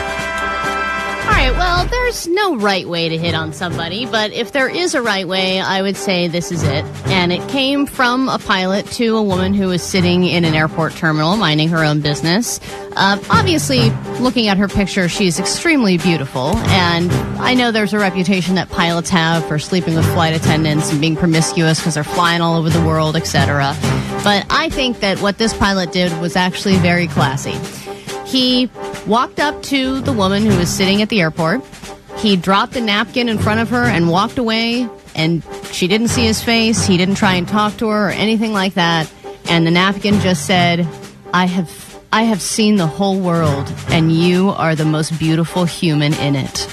And then signed his name. Did he sign his name Captain whoever? So, like, she knew that he was a pilot or no? Captain Dork. Your biggest compliment today was you're not gross. Yeah, this guy's way better with words than you. She's crazy hot. Yeah, at the end, but your first line to her, crazy hot, and I want to go crazy. This pilot, and I'm sure he's used this line before. I wonder if it's How successful. many copies of this napkin does he have? He probably just gets them in bulk. But think about how genius it is. You've written it down. You haven't written your number. The name isn't even really legible, but you're in your pilot's costume, uniform. And you put the napkin down and you just walk away. And then the girl will probably go, oh, I have to find him. I have to go after him. Did he leave a number? No. That's what I just said. There's no phone number, nothing. Just the name. And you can't even see, it's like a signature.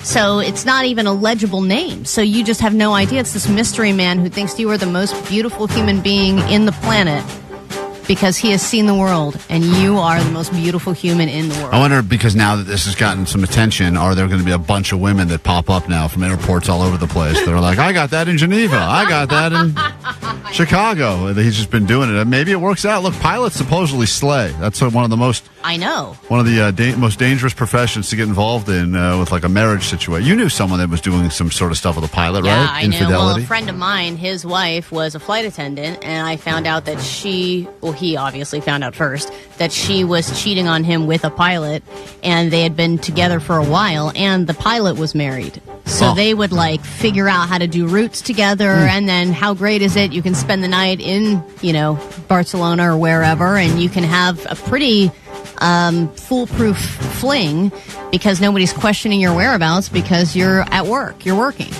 All right. Obviously, everyone loves Taco Bell, and they've released a lot of new items this week at their Live Más 2025 convention. But Chipotle... That's right. Keep it on that train. Chipotle has expanded their menu. Boom, boom, boom. Well, you guys wanted to play that for them, and I was like, please, no, don't do that. I think they would have enjoyed it. They don't understand... Even I don't understand why we continue to play those. I get 3 boos. Jake's going to start his own scale. That's great. But they have announced that they are expanding their menu, and they don't really expand their menu very often. I know they still have those stupid sofritas, and then they had brisket for a while, and they took that off. But now they've announced that they're adding a new protein option, and they're adding Chipotle honey chicken to the menus in the U.S. and Canada on today, March 7th. So this is when it starts. So you can go to Chipotle today, Chipotle Bros, and you can get that sweet Chipotle honey chicken. There's a caveat to that. You can't just go and get it. What do you mean? I looked into it because I saw it yesterday, and they go, you have to use the app to order digital. You cannot. I get that 5 boos. They won't let you go in and just order it. You've got to do it through the app, which is all, Sucks so they hard. They want all our information, and I get it. I got the app. It's not that I don't have the app, but it's just annoying that I've been in there before for something. They did some free guacamole day, and I walked in. I was like, here for my free guacamole. And they're like, oh, you have to put that in through the app to get it. I'm like, but why? The guacamole's right there. It's the day I'm here. Yeah. But there's no such thing as free anymore. Very rare. But I also feel like now I don't care anymore about downloading the app. Like, I had to download an app yesterday to check into a hotel, and I'm like, God, do I have to download an app to check into the hotel? I'd rather just sleep outside. I know, seriously. All right, and then finally, Stranger Things has an interesting relationship with music. I mean, one of the last season came out, Running Up That Hill became a huge viral hit. There was also some Metallica music that was making a big comeback, and a couple of cast members have launched music careers after doing Stranger Things. Joseph David Keary, somebody who's on Stranger Things, is also Joe, and that we play his music. And now another cast member has decided to get into music. Finn, the main character from Stranger Things, has announced that he is coming out with his first ever solo album, and the title of that album is Happy Birthday. And the first track is called Happy Birthday. That's a great song. People like it. I mean, for a child actor, I'm like, yeah, I guess that's your lane, right? Stick with the classics. Stick with the classics. So I haven't listened to it yet. I don't know if it's any good, but he said he put a challenge to himself to write 50 songs in 1 year. And he said a lot of them were just terrible, but there's 9 here that he feels like are decent enough to release his own solo album. So maybe there'll be another Stranger Things cast member who has now switched genres. We've got a brand new hour of the show to get into at this exact moment, and the very first thing we do is make you a winner at KROQ. If you are caller 20, the number 800-520-1067. Perhaps you've never called before. Now would be your chance. Let's go! Klein Alley Show. 106.7 KROQ FM in HD Pasadena, Los Angeles, Orange County. This is the world famous KROQ. All right, Friday is here. There's the good news. Here's the even better news. If we pick you up in a moment, you'll be on the standby boarding list, one of the final 4 names to go on that list, so that you can win a trip to Spain to see the Offspring, plus tickets to see them right here at their upcoming shows in August at the Kia Forum.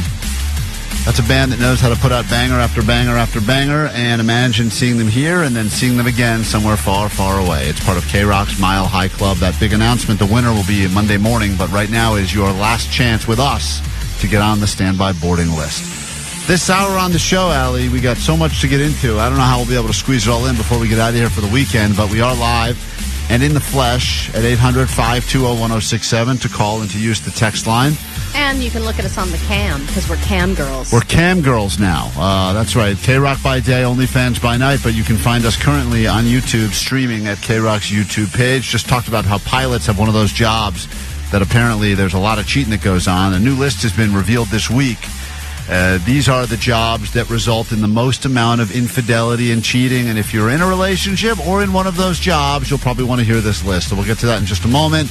Also, the box of shame to get into, listener edition. Any listeners that did shameful things. And Jake was out and about talking to women to get them ready for International Women's Day. So we will get some of that street audio as well. But first, let's go ahead and make someone's day instantly better. And we say good morning now to Alex. Good morning, Alex.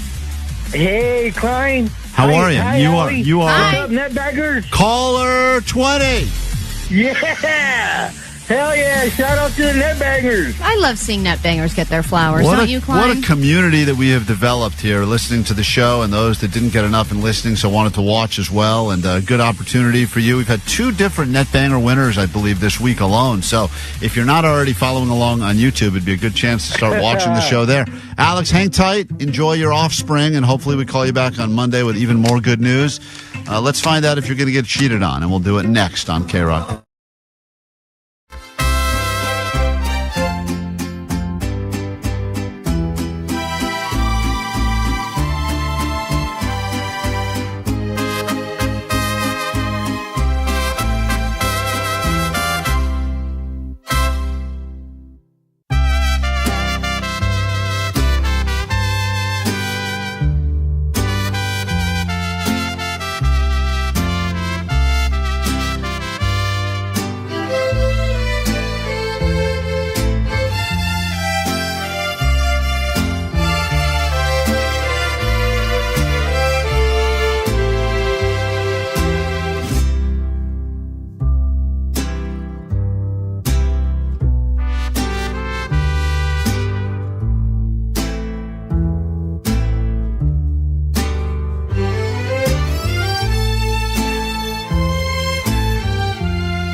Ellie Show. When you decide who you want to spend the rest of your life with or even date for a long period of time, maybe you should start thinking about what they do for a job. Usually you just think about that traditionally. Are they going to make any money? Are we going to be able to go out and have dinner once in a while?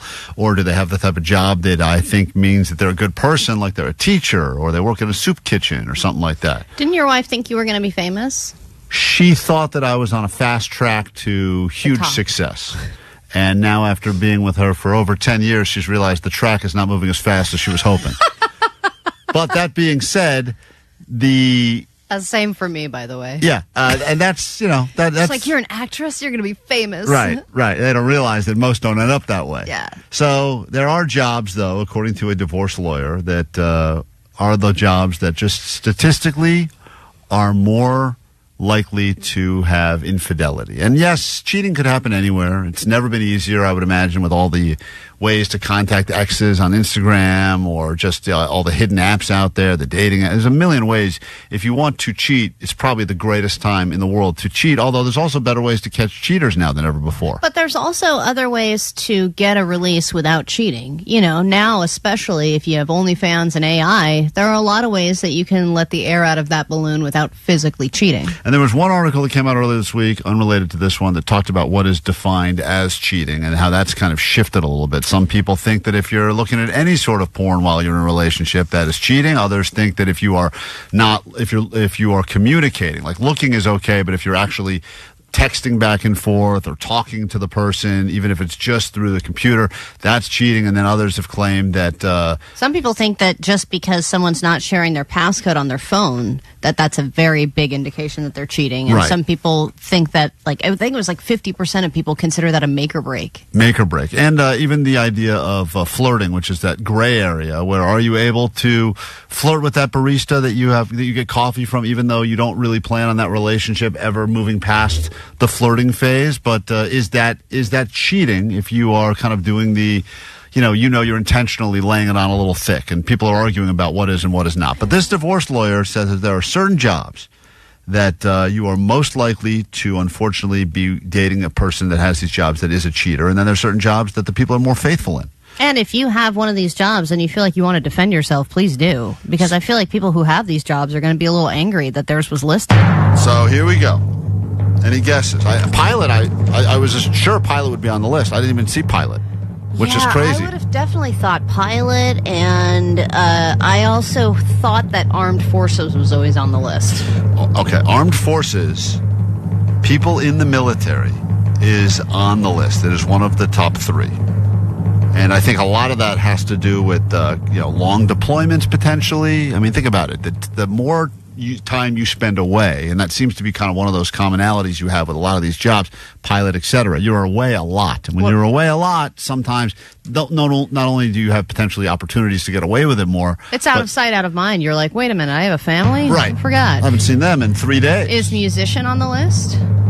Because any person in a band who's touring a lot, I mean, look at the whole Dave Grohl situation. A musician, not on the list, but I don't think maybe because that's a mainstream enough profession. Right. These are all professions that are pretty mainstream. What about traveling salesman? I feel like I always hear that one. I'm here to sell 2 things, insurance and this D. Yeah, my dad was a traveling salesman. I never saw him, and he had another family. No. Omar, what about lawyers? Those guys are good at lying. Lawyers are great at lying. And salesmen, too. What about your favorite, whores? Whores? I don't think it's cheating because it's right in the line of what they do. And they're not. You know what? It says that on here. Whores, parentheses, Klein's favorite. That's crazy because they're not my favorite.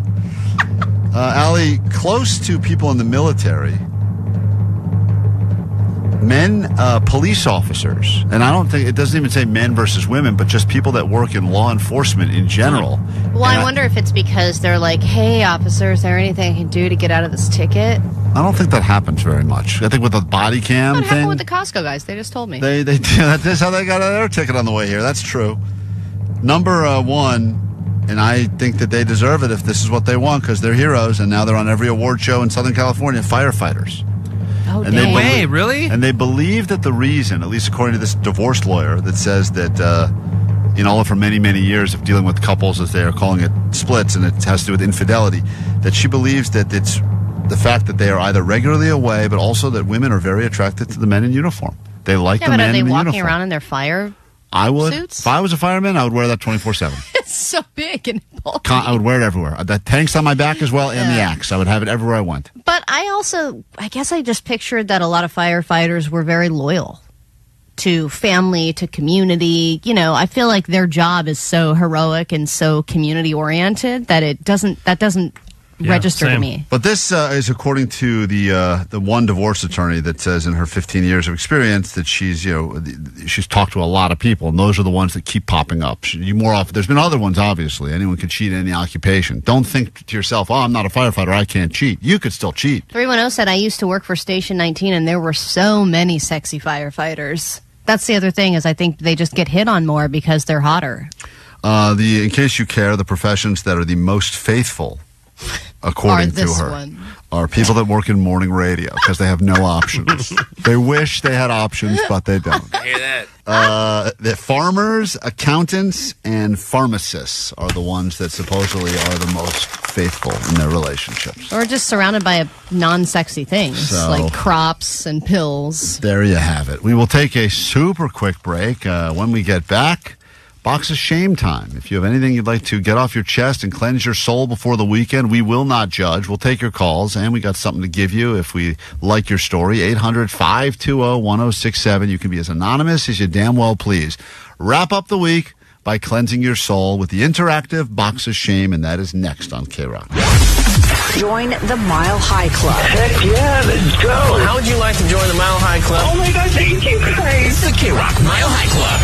Get lucky and see your favorite KROQ bands in places all over the world. Destination 7. Go emo while exploring the Gothic Quarter. Take a dip at one of the best beaches in the world. And snap a selfie with a Picasso. When you flamenco dance your way to see The Offspring. In Barcelona, Spain.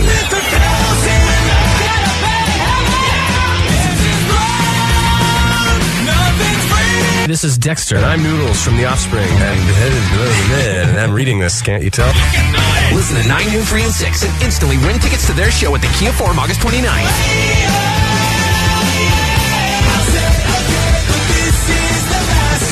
You'll get on the standby boarding list to see him again in Barcelona. Courtesy of Live Nation and Concord Records. You're listening to the world famous KROQ. From Monster Tour Water, straight up water, nothing else. Visit monstertourwater.com to find a store near you. All right. Well, this is something I'm sure I'll regret later, but here you go. Get on with it. For your entertainment, I guess, why not, right? Let's do it. It was a Friday a few weeks ago, middle of January, where I got a call just after the show was ending from my wife that said, do you have my car? And I said, I do not have your car. And she said, well, then it was stolen. And I said, that's impossible. And lo and behold, the car was stolen. Had to go to LAPD. Clearly, it is not a priority because cars get stolen all the time. We heard from quite a few of you that have shared many stories of cars getting stolen, some getting found, some never getting found.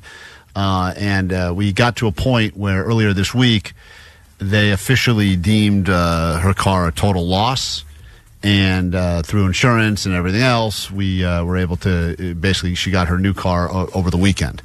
So I thought it would be the perfect time to have Jake call her as a police officer. I don't know why I thought this was a good idea. It's great. It's a great idea. And so Jake decided to call and say, I know he didn't say he knew she had a new car. I knew that, but that they found her other car and it was in this was her biggest fear, is that she would get her car back in drivable condition, but it would be so disgusting that she would never be able to drive it again, even though she would have to drive it again. So rather than be the supportive husband that I try to be on a regular basis, I decided, let's try to do something that could be fun for the show. And already I regret this, so take a listen. This happened yesterday after the show, and I have not stopped hearing about it since. Hello? Hello, is this the Danielle Klein? Who's this? This is Officer Medina with the LAPD North Hills Division. Hi, yes, this is her. Hi, great. I'm calling to inform you that we have found your Land Rover attempting to cross. Yeah, it was attempting to cross the border yesterday. No way. Yeah. I literally just went through insurance and I just got my new car. Oh, well, that's So great. what does that mean, though? I mean, Well, the good news is it's not a total loss. There are some scratches to the driver's side door. You're going to have to get a couple new tires and wheels. But you will have to come down to a San Diego tow yard and pick it up. Wow. Okay. This is, so now I don't understand. What do we do? Oh, well, yeah, you'll have to come down and pick it up. And then do you happen to know if, like, any of the stuff that was in it was left in there? Probably not, right? Well, there's probably, I'm sure these are not your items, because it appears as if the thieves were using the car as some sort of mobile drug lab. We found those are not. Yeah, we found it would be kids stuff. So I'm sorry? It would be kids stuff in there. Oh, yeah. We found an abundance of paraphernalia normally associated with labs and shoot-up sites. So you might want to hire a professional biohazard team to get rid of all that residue and needles, etc. Yeah, I wouldn't want that. I guess that. Yeah. Okay, so do you mind if I add my husband into this call? Sure, yeah. Sorry, because I'm not. Hold on 1 second. Kevin? Hi. You're on with the sheriff. I'm Officer Medina with the LAPD North Hills Division. What? Yes, I know. Yeah, we found your car attempting to cross the border into Mexico yesterday. Being used for drug paraphernalia. Well, it appears as if they're using it as a mobile drug lab. Right now, there's an abundance of paraphernalia in the car. It also appears as if they used the vehicle to transport livestock. There's a leftover droppings and feed and a smell that might not be able to get removed in the car. But we did recover a car seat that has also been soiled. And a brown coat was found in the car. Oh my God! Were any of those items yours? The car seat, and if it's a brown coat, yes. Oh, great. Yeah, those are still there for you. But the car is in a tow yard in San Diego, and you might want to pick it up as soon as you can, because each day it's a $125 fee that will accumulate. I guess Kevin, I don't understand this. Can you go? What? Me? Well, San Diego? It's in San Diego?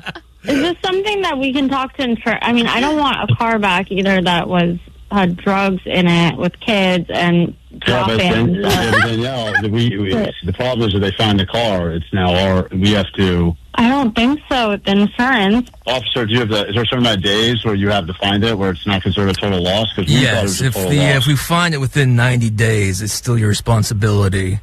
So I believe I have it here as January 17th. Is that the day? I don't know. I don't even know.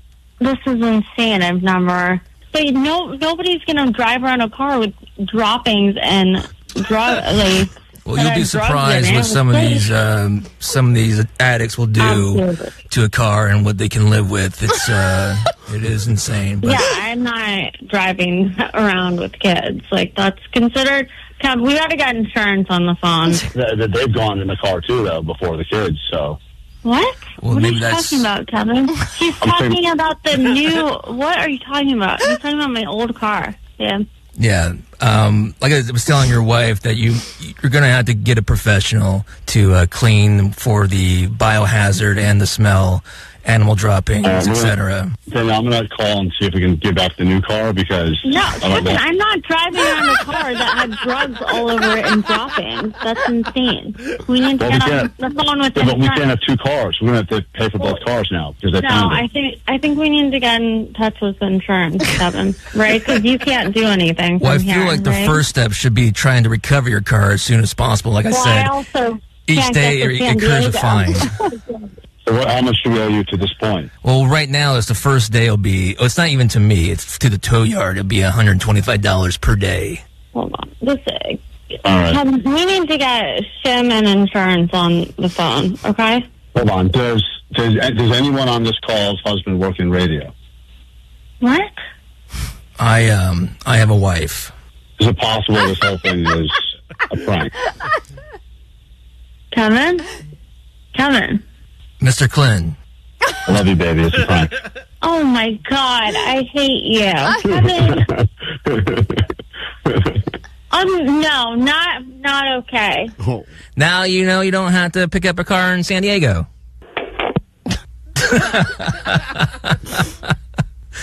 She hung up. All right. It's just Jake sitting by himself. Oh, man. I'm just alone in a room now. It took me a second to realize she hung up. Oh, I can't believe Beetlejuice called your wife. I don't know to say the car was recovered. I regret that, but.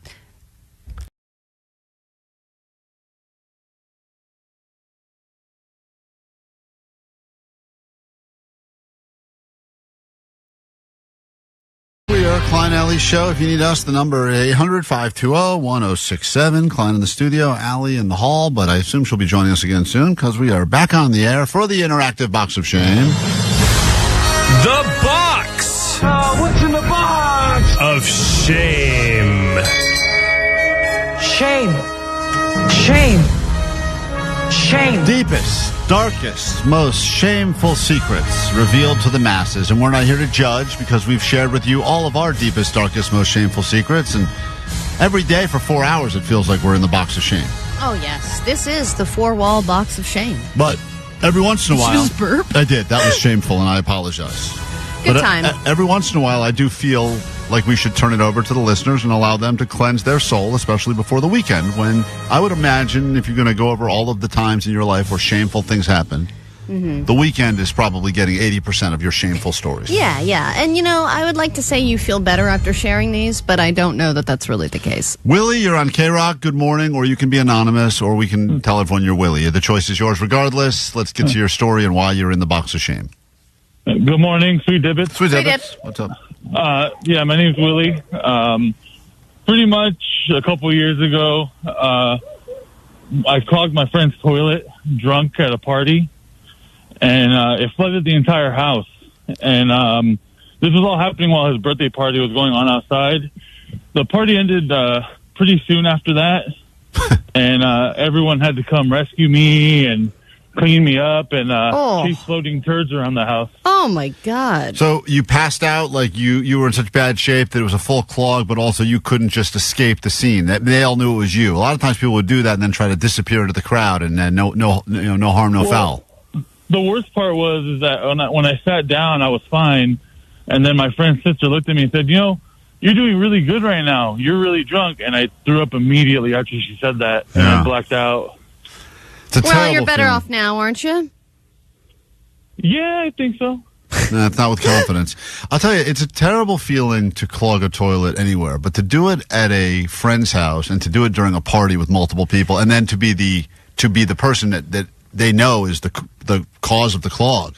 Yeah, it's one of the most and it's humiliating something that you feelings you can don't have. live down. No, you're always known as that person. That is your legacy, and it's not the best legacy to leave. Marissa, welcome to the interactive box of shame. Anything shameful that you've done in your life, now's a good chance to cleanse your soul. This is stuff you know about, maybe a few close friends, but now it's an opportunity for you to tell the masses and instantly feel better. What's up? Oh, 2 years ago, Coachella, I was walking around, and the polo fields get pretty brown grassed.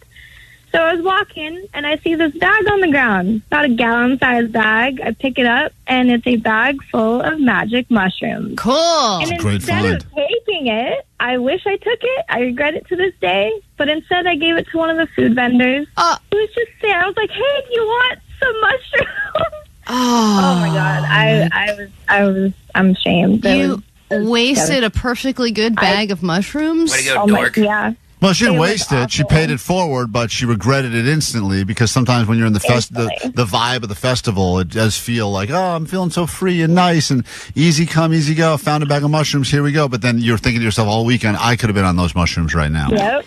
I know. At least, though, you didn't turn it into the police. Authorities. Yeah, because that would have been even worse. They literally would have just thrown it in the garbage and confiscated it. Welcome. Oh, the interactive box of shame. You're not next. Curtis, you're next on the interactive box of shame. Hello. Hi there. So I diarrheaed on a stranger's floor in their living room. Whoa. It seems like when we do an interactive box of shame, 90% of them are diarrhea stories. No, yeah, I already skipped through most of them. The only reason I included this one is because it was on the floor instead of in the toilet. But what happened to you, Curtis? Explain the details, because maybe we can defend you. Halloween night in Santa Barbara. I went to, let's see. Is something happening now that we should be aware of? Whatever floor he's on now is about to be Hold on a ruined. second. I'm at my friend's house. Wandering back to the house that I was staying at because I had lost my friend. So I stumble into the house and I go lay on the couch. But a half hour later, I wake up and I have to go. And then so I try to crawl to the bathroom. I couldn't make it. Went back on the couch. And then I was going to go in my pants or the floor. So I hung my ass over the side and went right there on the floor. Yeah, sometimes you have to make a decision that you know both are the wrong answer, but you have to try to pick which one is a little bit less that wrong. was Vanessa's box of shame when she shared that on the show. Remember, it was her one and only box of shame. I remember that. Yeah, we should replay that story every week so people don't feel bad about themselves. Because Darren, it was both sides. It's the box of shame. It's the reason we do this is because all of us have our deepest, darkest, most shameful secrets, and we try to keep them to ourselves like most people do, but we give you a chance to share them with the masses, and people seem to enjoy sharing. Darren, what's up? Good morning, Sweet Divots. Sweet Dip. What is your box of shame? Well, I was living with my parents at the time, and what happened is, you get a little frisky every once in a while. And I was actually on their computer, and I decided to pleasure myself with a bottle of baby oil. And basically, my parents came home and found the bottle of baby oil sitting next to the computer. So my mom confronted me about it, and she actually uses that baby oil to actually go ahead and take her makeup on, or put it on, or take it off, or something to put it on like that. And I ended up getting in trouble because my mom's a Christian woman. Dude, and I was in big trouble. So you told her why didn't you say you were also taking on makeup, putting on makeup, whatever? I don't think that quick, Klein. Oh, that's too bad. I was also doing that, whatever, with the makeup. Yeah, well, I mean, it's like crazy because if your mom finds baby oil by the computer, it's not like she doesn't know what you're doing, but for you to immediately crack and be like, "Yep, I was smashing I don't know, myself." though. With a Christian mom, she might be more mad about the makeup. Yeah, maybe you probably would have been. Why couldn't you just pleasure yourself like a normal heathen? James, we'll give you the final word in the interactive box of shame. What's up? Nothing. I'm in the saltwater fish tank business, and I gave my friend a bow front fish tank, and I told him, you have to level it or it will burst. Next thing you know, he was drinking and smoking weed. 2 years later, it ended up flooding the whole house and his neighbors down below. Oh, well, that's kind of his problem, though. You did warn him, but I mean, technically, he never would have had that problem had you not given him the fish tank. Yeah, but you're also doing somebody a solid by giving him something for free. Yeah, there's quite a few shame stories we've heard involving fish tanks, people accidentally spilling vodka in there and killing the fish. There's been so many. Well, thank you. Hopefully people feel better about themselves, at least temporarily. I feel a little dirty, which I guess is a good thing. Yeah, thank you for joining us for this, the box of shame. The box! What's in the box? Of shame. Shame. Shame. Shame. Get into this one now from 30 Seconds to Mars. We'll still get to your takeaways and the weekend anthem known as the weekend song, all still in your future this morning here on KROQ.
Hopefully you've got big plans for tomorrow, International Women's Day on Saturday. And Jake went around last night with a microphone outside of the big Deftones concert to go up to women and ask them, first of all, wish them a happy International Women's Day, but then say what is the greatest and or most important part about being a woman. Allie, what would you answer?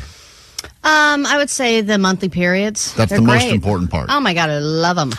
I love all the symptoms that come with them, the bloating, Women the moodiness. did not seem to agree that that is the best part or the most important part, but they did have different things to say. And here's Jake once again connecting with women. What's your name? Dee Dee Dee from where? Dee in Los Angeles. That's also the answer. The most important part of being a woman, DD. She got it. She got the answer already. Dee Dee, Saturday is International Women's Day. What's the most important part about being a woman? You want me to think right now? See, that's not a good look. She didn't want to think. She was hoping to not think. I don't want to think, but I can vote. Well, he asked the question. She does give an answer, though, and I actually think she gives a pretty good answer. You want me to think right now? Most important part about being a woman? This kind of sounds like a guy doing a voice of a woman. What is the most important part about being a woman? Thanks for asking. Let me tell you, thank you so much. No, I don't know. Being able to reproduce. Dude. Being able to reproduce. That's a big our one. ultimate card. It's not. It's one of. There's quite a few cards. Being I think able you to guys keep have. the human race going, I think that makes us pretty damn important. Yeah, but not for this woman who answered the same question. Meredith, how you doing? Meredith, I'm doing great. Saturday is International Women's Day. What's the most important thing about being a woman? As a lesbian, right now, my rights as a queer human being, but our bodies are everything. I agree with that. I'm on the same page as her. Totally agree. Bodies are everything. Forget about this. Our bodies are everything. Forget about that mind nonsense. Personality, Oh my forget God. it. Softer, better kissers, all of it. We are looked and frowned upon because not I'm saying we're superior, but they know we're smart. I agree. I'll say it. Smart. Okay. I can not think of anything. I can lay in bed and not think of anything. And I can look over and my wife I know has 15. I'm not saying they're important things, but at any given time she's thinking about 15 things. Well, Stuff we're that has very to happen. methodical thinkers and very plan-oriented, future-oriented, and very thorough. That's why that they figured out girl bosses compared to guy bosses.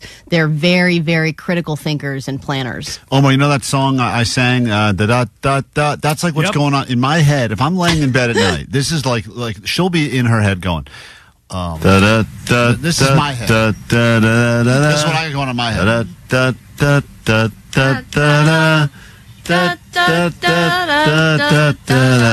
That's literally what's on my head in a loop all day. And she'll turn over and be like, just see what time tomorrow with the kids thing, and then they have orthodontics, and then you go to the dentist, and then you got to do this. And did you remember to make the call about that? And what's supposed to come by for this? And I'm like, what is all these things you're even talking about? I know, but it actually does feel nice to think that I am a little bit jealous of your thought process, which is none.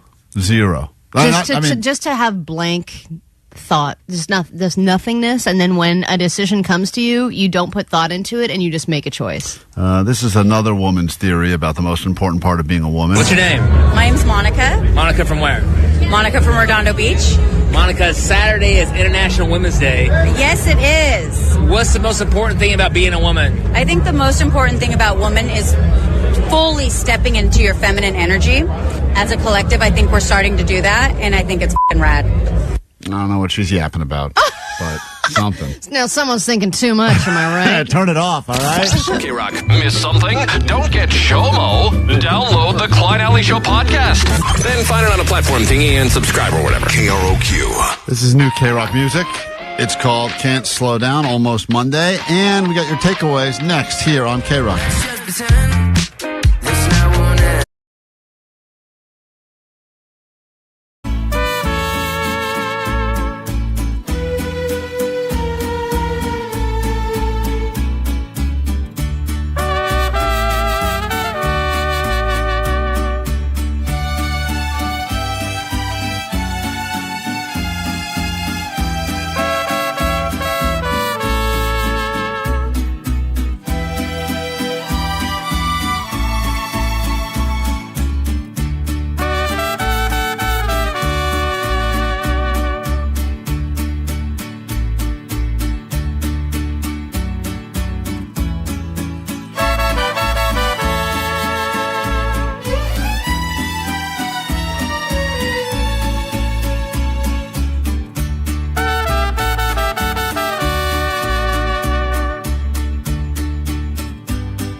let's get out of here. We'll do some takeaways, and we'll get into your weekend. Remember, Monday morning, announce who's going to win that trip to go to Barcelona, Spain, and see the Offspring. Hopefully it's you. 3 more chances to qualify for that trip coming up again at noon, 3 and 6 on KROQ.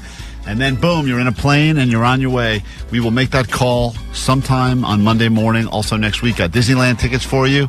Disneyland is happening, and we would love to get you there starting on Monday. So be ready to win those tickets from us. If you need us over the weekend, Goat Line is there for you. 844-956-GOAT. And I'm going to be at Disneyland. Oh, you're going to be at Disneyland this weekend? Yeah, I'm heading down to Anaheim today, and I'm going to go this weekend. We're going to go to both parks 2 days. Oh, is that Food and Wine? Yeah, for the Food and Wine Festival. Of course. And if you see Allie, come say hi. Allie will be at the food and wine part of it. Primarily the wine, but also a lot of the food. They also have cocktails. That's right. You'll try them all, I'm sure. It's cool to be drunk there because it's the Food and Wine Festival. I know. They don't judge you during the Food and Wine Festival. When you're there 3 weeks after that end, and you're still going, "Where's my food and wine?" And they go, "Well, that ended already." Not a small world if you're drunk enough. That's a good point. Nice takeaway. What do we got on the takeaway text line? 909, my takeaway is Helen Keller hid from the Nazis. That is something you would only learn from this show. It's a terrible hiding place, too. 818, my takeaway is women have gyno breasts. According to Johnny, in a round of Johnny Doesn't Know Women. If you missed it, you can check it out on YouTube. It'll be going up soon, or the podcast that goes with the show. 562, my takeaway is as a man, it's too hard to think of a takeaway. Can't think of a takeaway as a man. I'll tell you what I am thinking about right now. 818, my takeaway is Allie's clogs are keeping all plumbers in business. And 562, my takeaway is Allie's wind chimes are 5 booms. 5 booms. What an honor to get from the Costco guys. Thanks for stopping by today. To keep up with the show on the socials, you can find us at Klein Alley Show. And we don't say it enough, but we're getting super close to 100K on our YouTube. So if you wouldn't mind going over to KROQ's YouTube for a little follow and subscribe, it would greatly help. I know you're thinking I'm just one person, what does it matter? But it does. So please do that at some point so we can keep doing the show and giving it to you in more and more ways. All right, what's your takeaway from today's show, Jake the Nerd? Tomorrow goes out to the hot mommies with the sweet mammies. Oh, Jesus Christ. Well, happy International Women's Day is what we're trying to say. Allie, takeaway? My takeaway is I can't decide on my takeaway. I have a few different ones and I just can't decide. That is so offensive. I don't know. You pick. As a father of 2 future women and a man who is married to a current woman, I'm offended by that. Sweet mammies. Thank you. Jake's is less offensive than Allie's. Omar, got a takeaway? Yeah, my takeaway is boom or doom. I'm not sure what's happening. Have a great day. We'll do it tomorrow and try to do it better. Let's get your weekend song on. This is officially the anthem to prove that the weekend is here. Turn it up. Shoot some footage. Tag us in it. We'll repost. Here we go. My body's weird. Yeah, honey. I love you. I like it. Thank you, lady. Cut up, Maria. Show me some of that Spanish. About that Monday, Tuesday. No one cares about Wednesday. Thursday. Forget that noise. Are you ready for the weekend? Baby. Are you ready for the rear end? Girl. Are you ready for the weekend? Are you ready for the rear end? Monday, Tuesday, Wednesday, trash. Thursday, Friday, forget about that. Friday, Saturday, where it's at. It's Sunday, sleeping in, eating brunch. Fat boy. Are we having fun yet? Oh, yeah. Oh, mama. Hit the beach or hit the mall. Go out with friends, do nothing at all. Sleep in, watch movies, read books. Anything goes, just take a look. I'm spicy. Are you ready for the weekend? Yeah. Are you ready for the rear end? No. Are you ready for the weekend? Yeah. Are you ready for the rear end? No. Are you ready for the weekend? Yeah. Are you ready for the rear end? No. Are you ready for the weekend? Yeah. Are you ready for the rear end? No. Are you ready for the weekend? Yeah. Are you ready for the rear end? No. Nothing really matters. Anyone can see. Nothing really matters. Nothing really matters to me. Klein Alley Show. Klein Alley Show. 106.7 FM. KROQ. Welcome.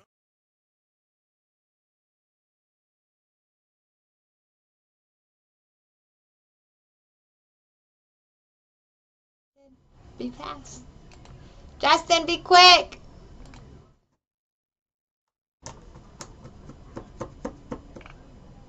Hi guys.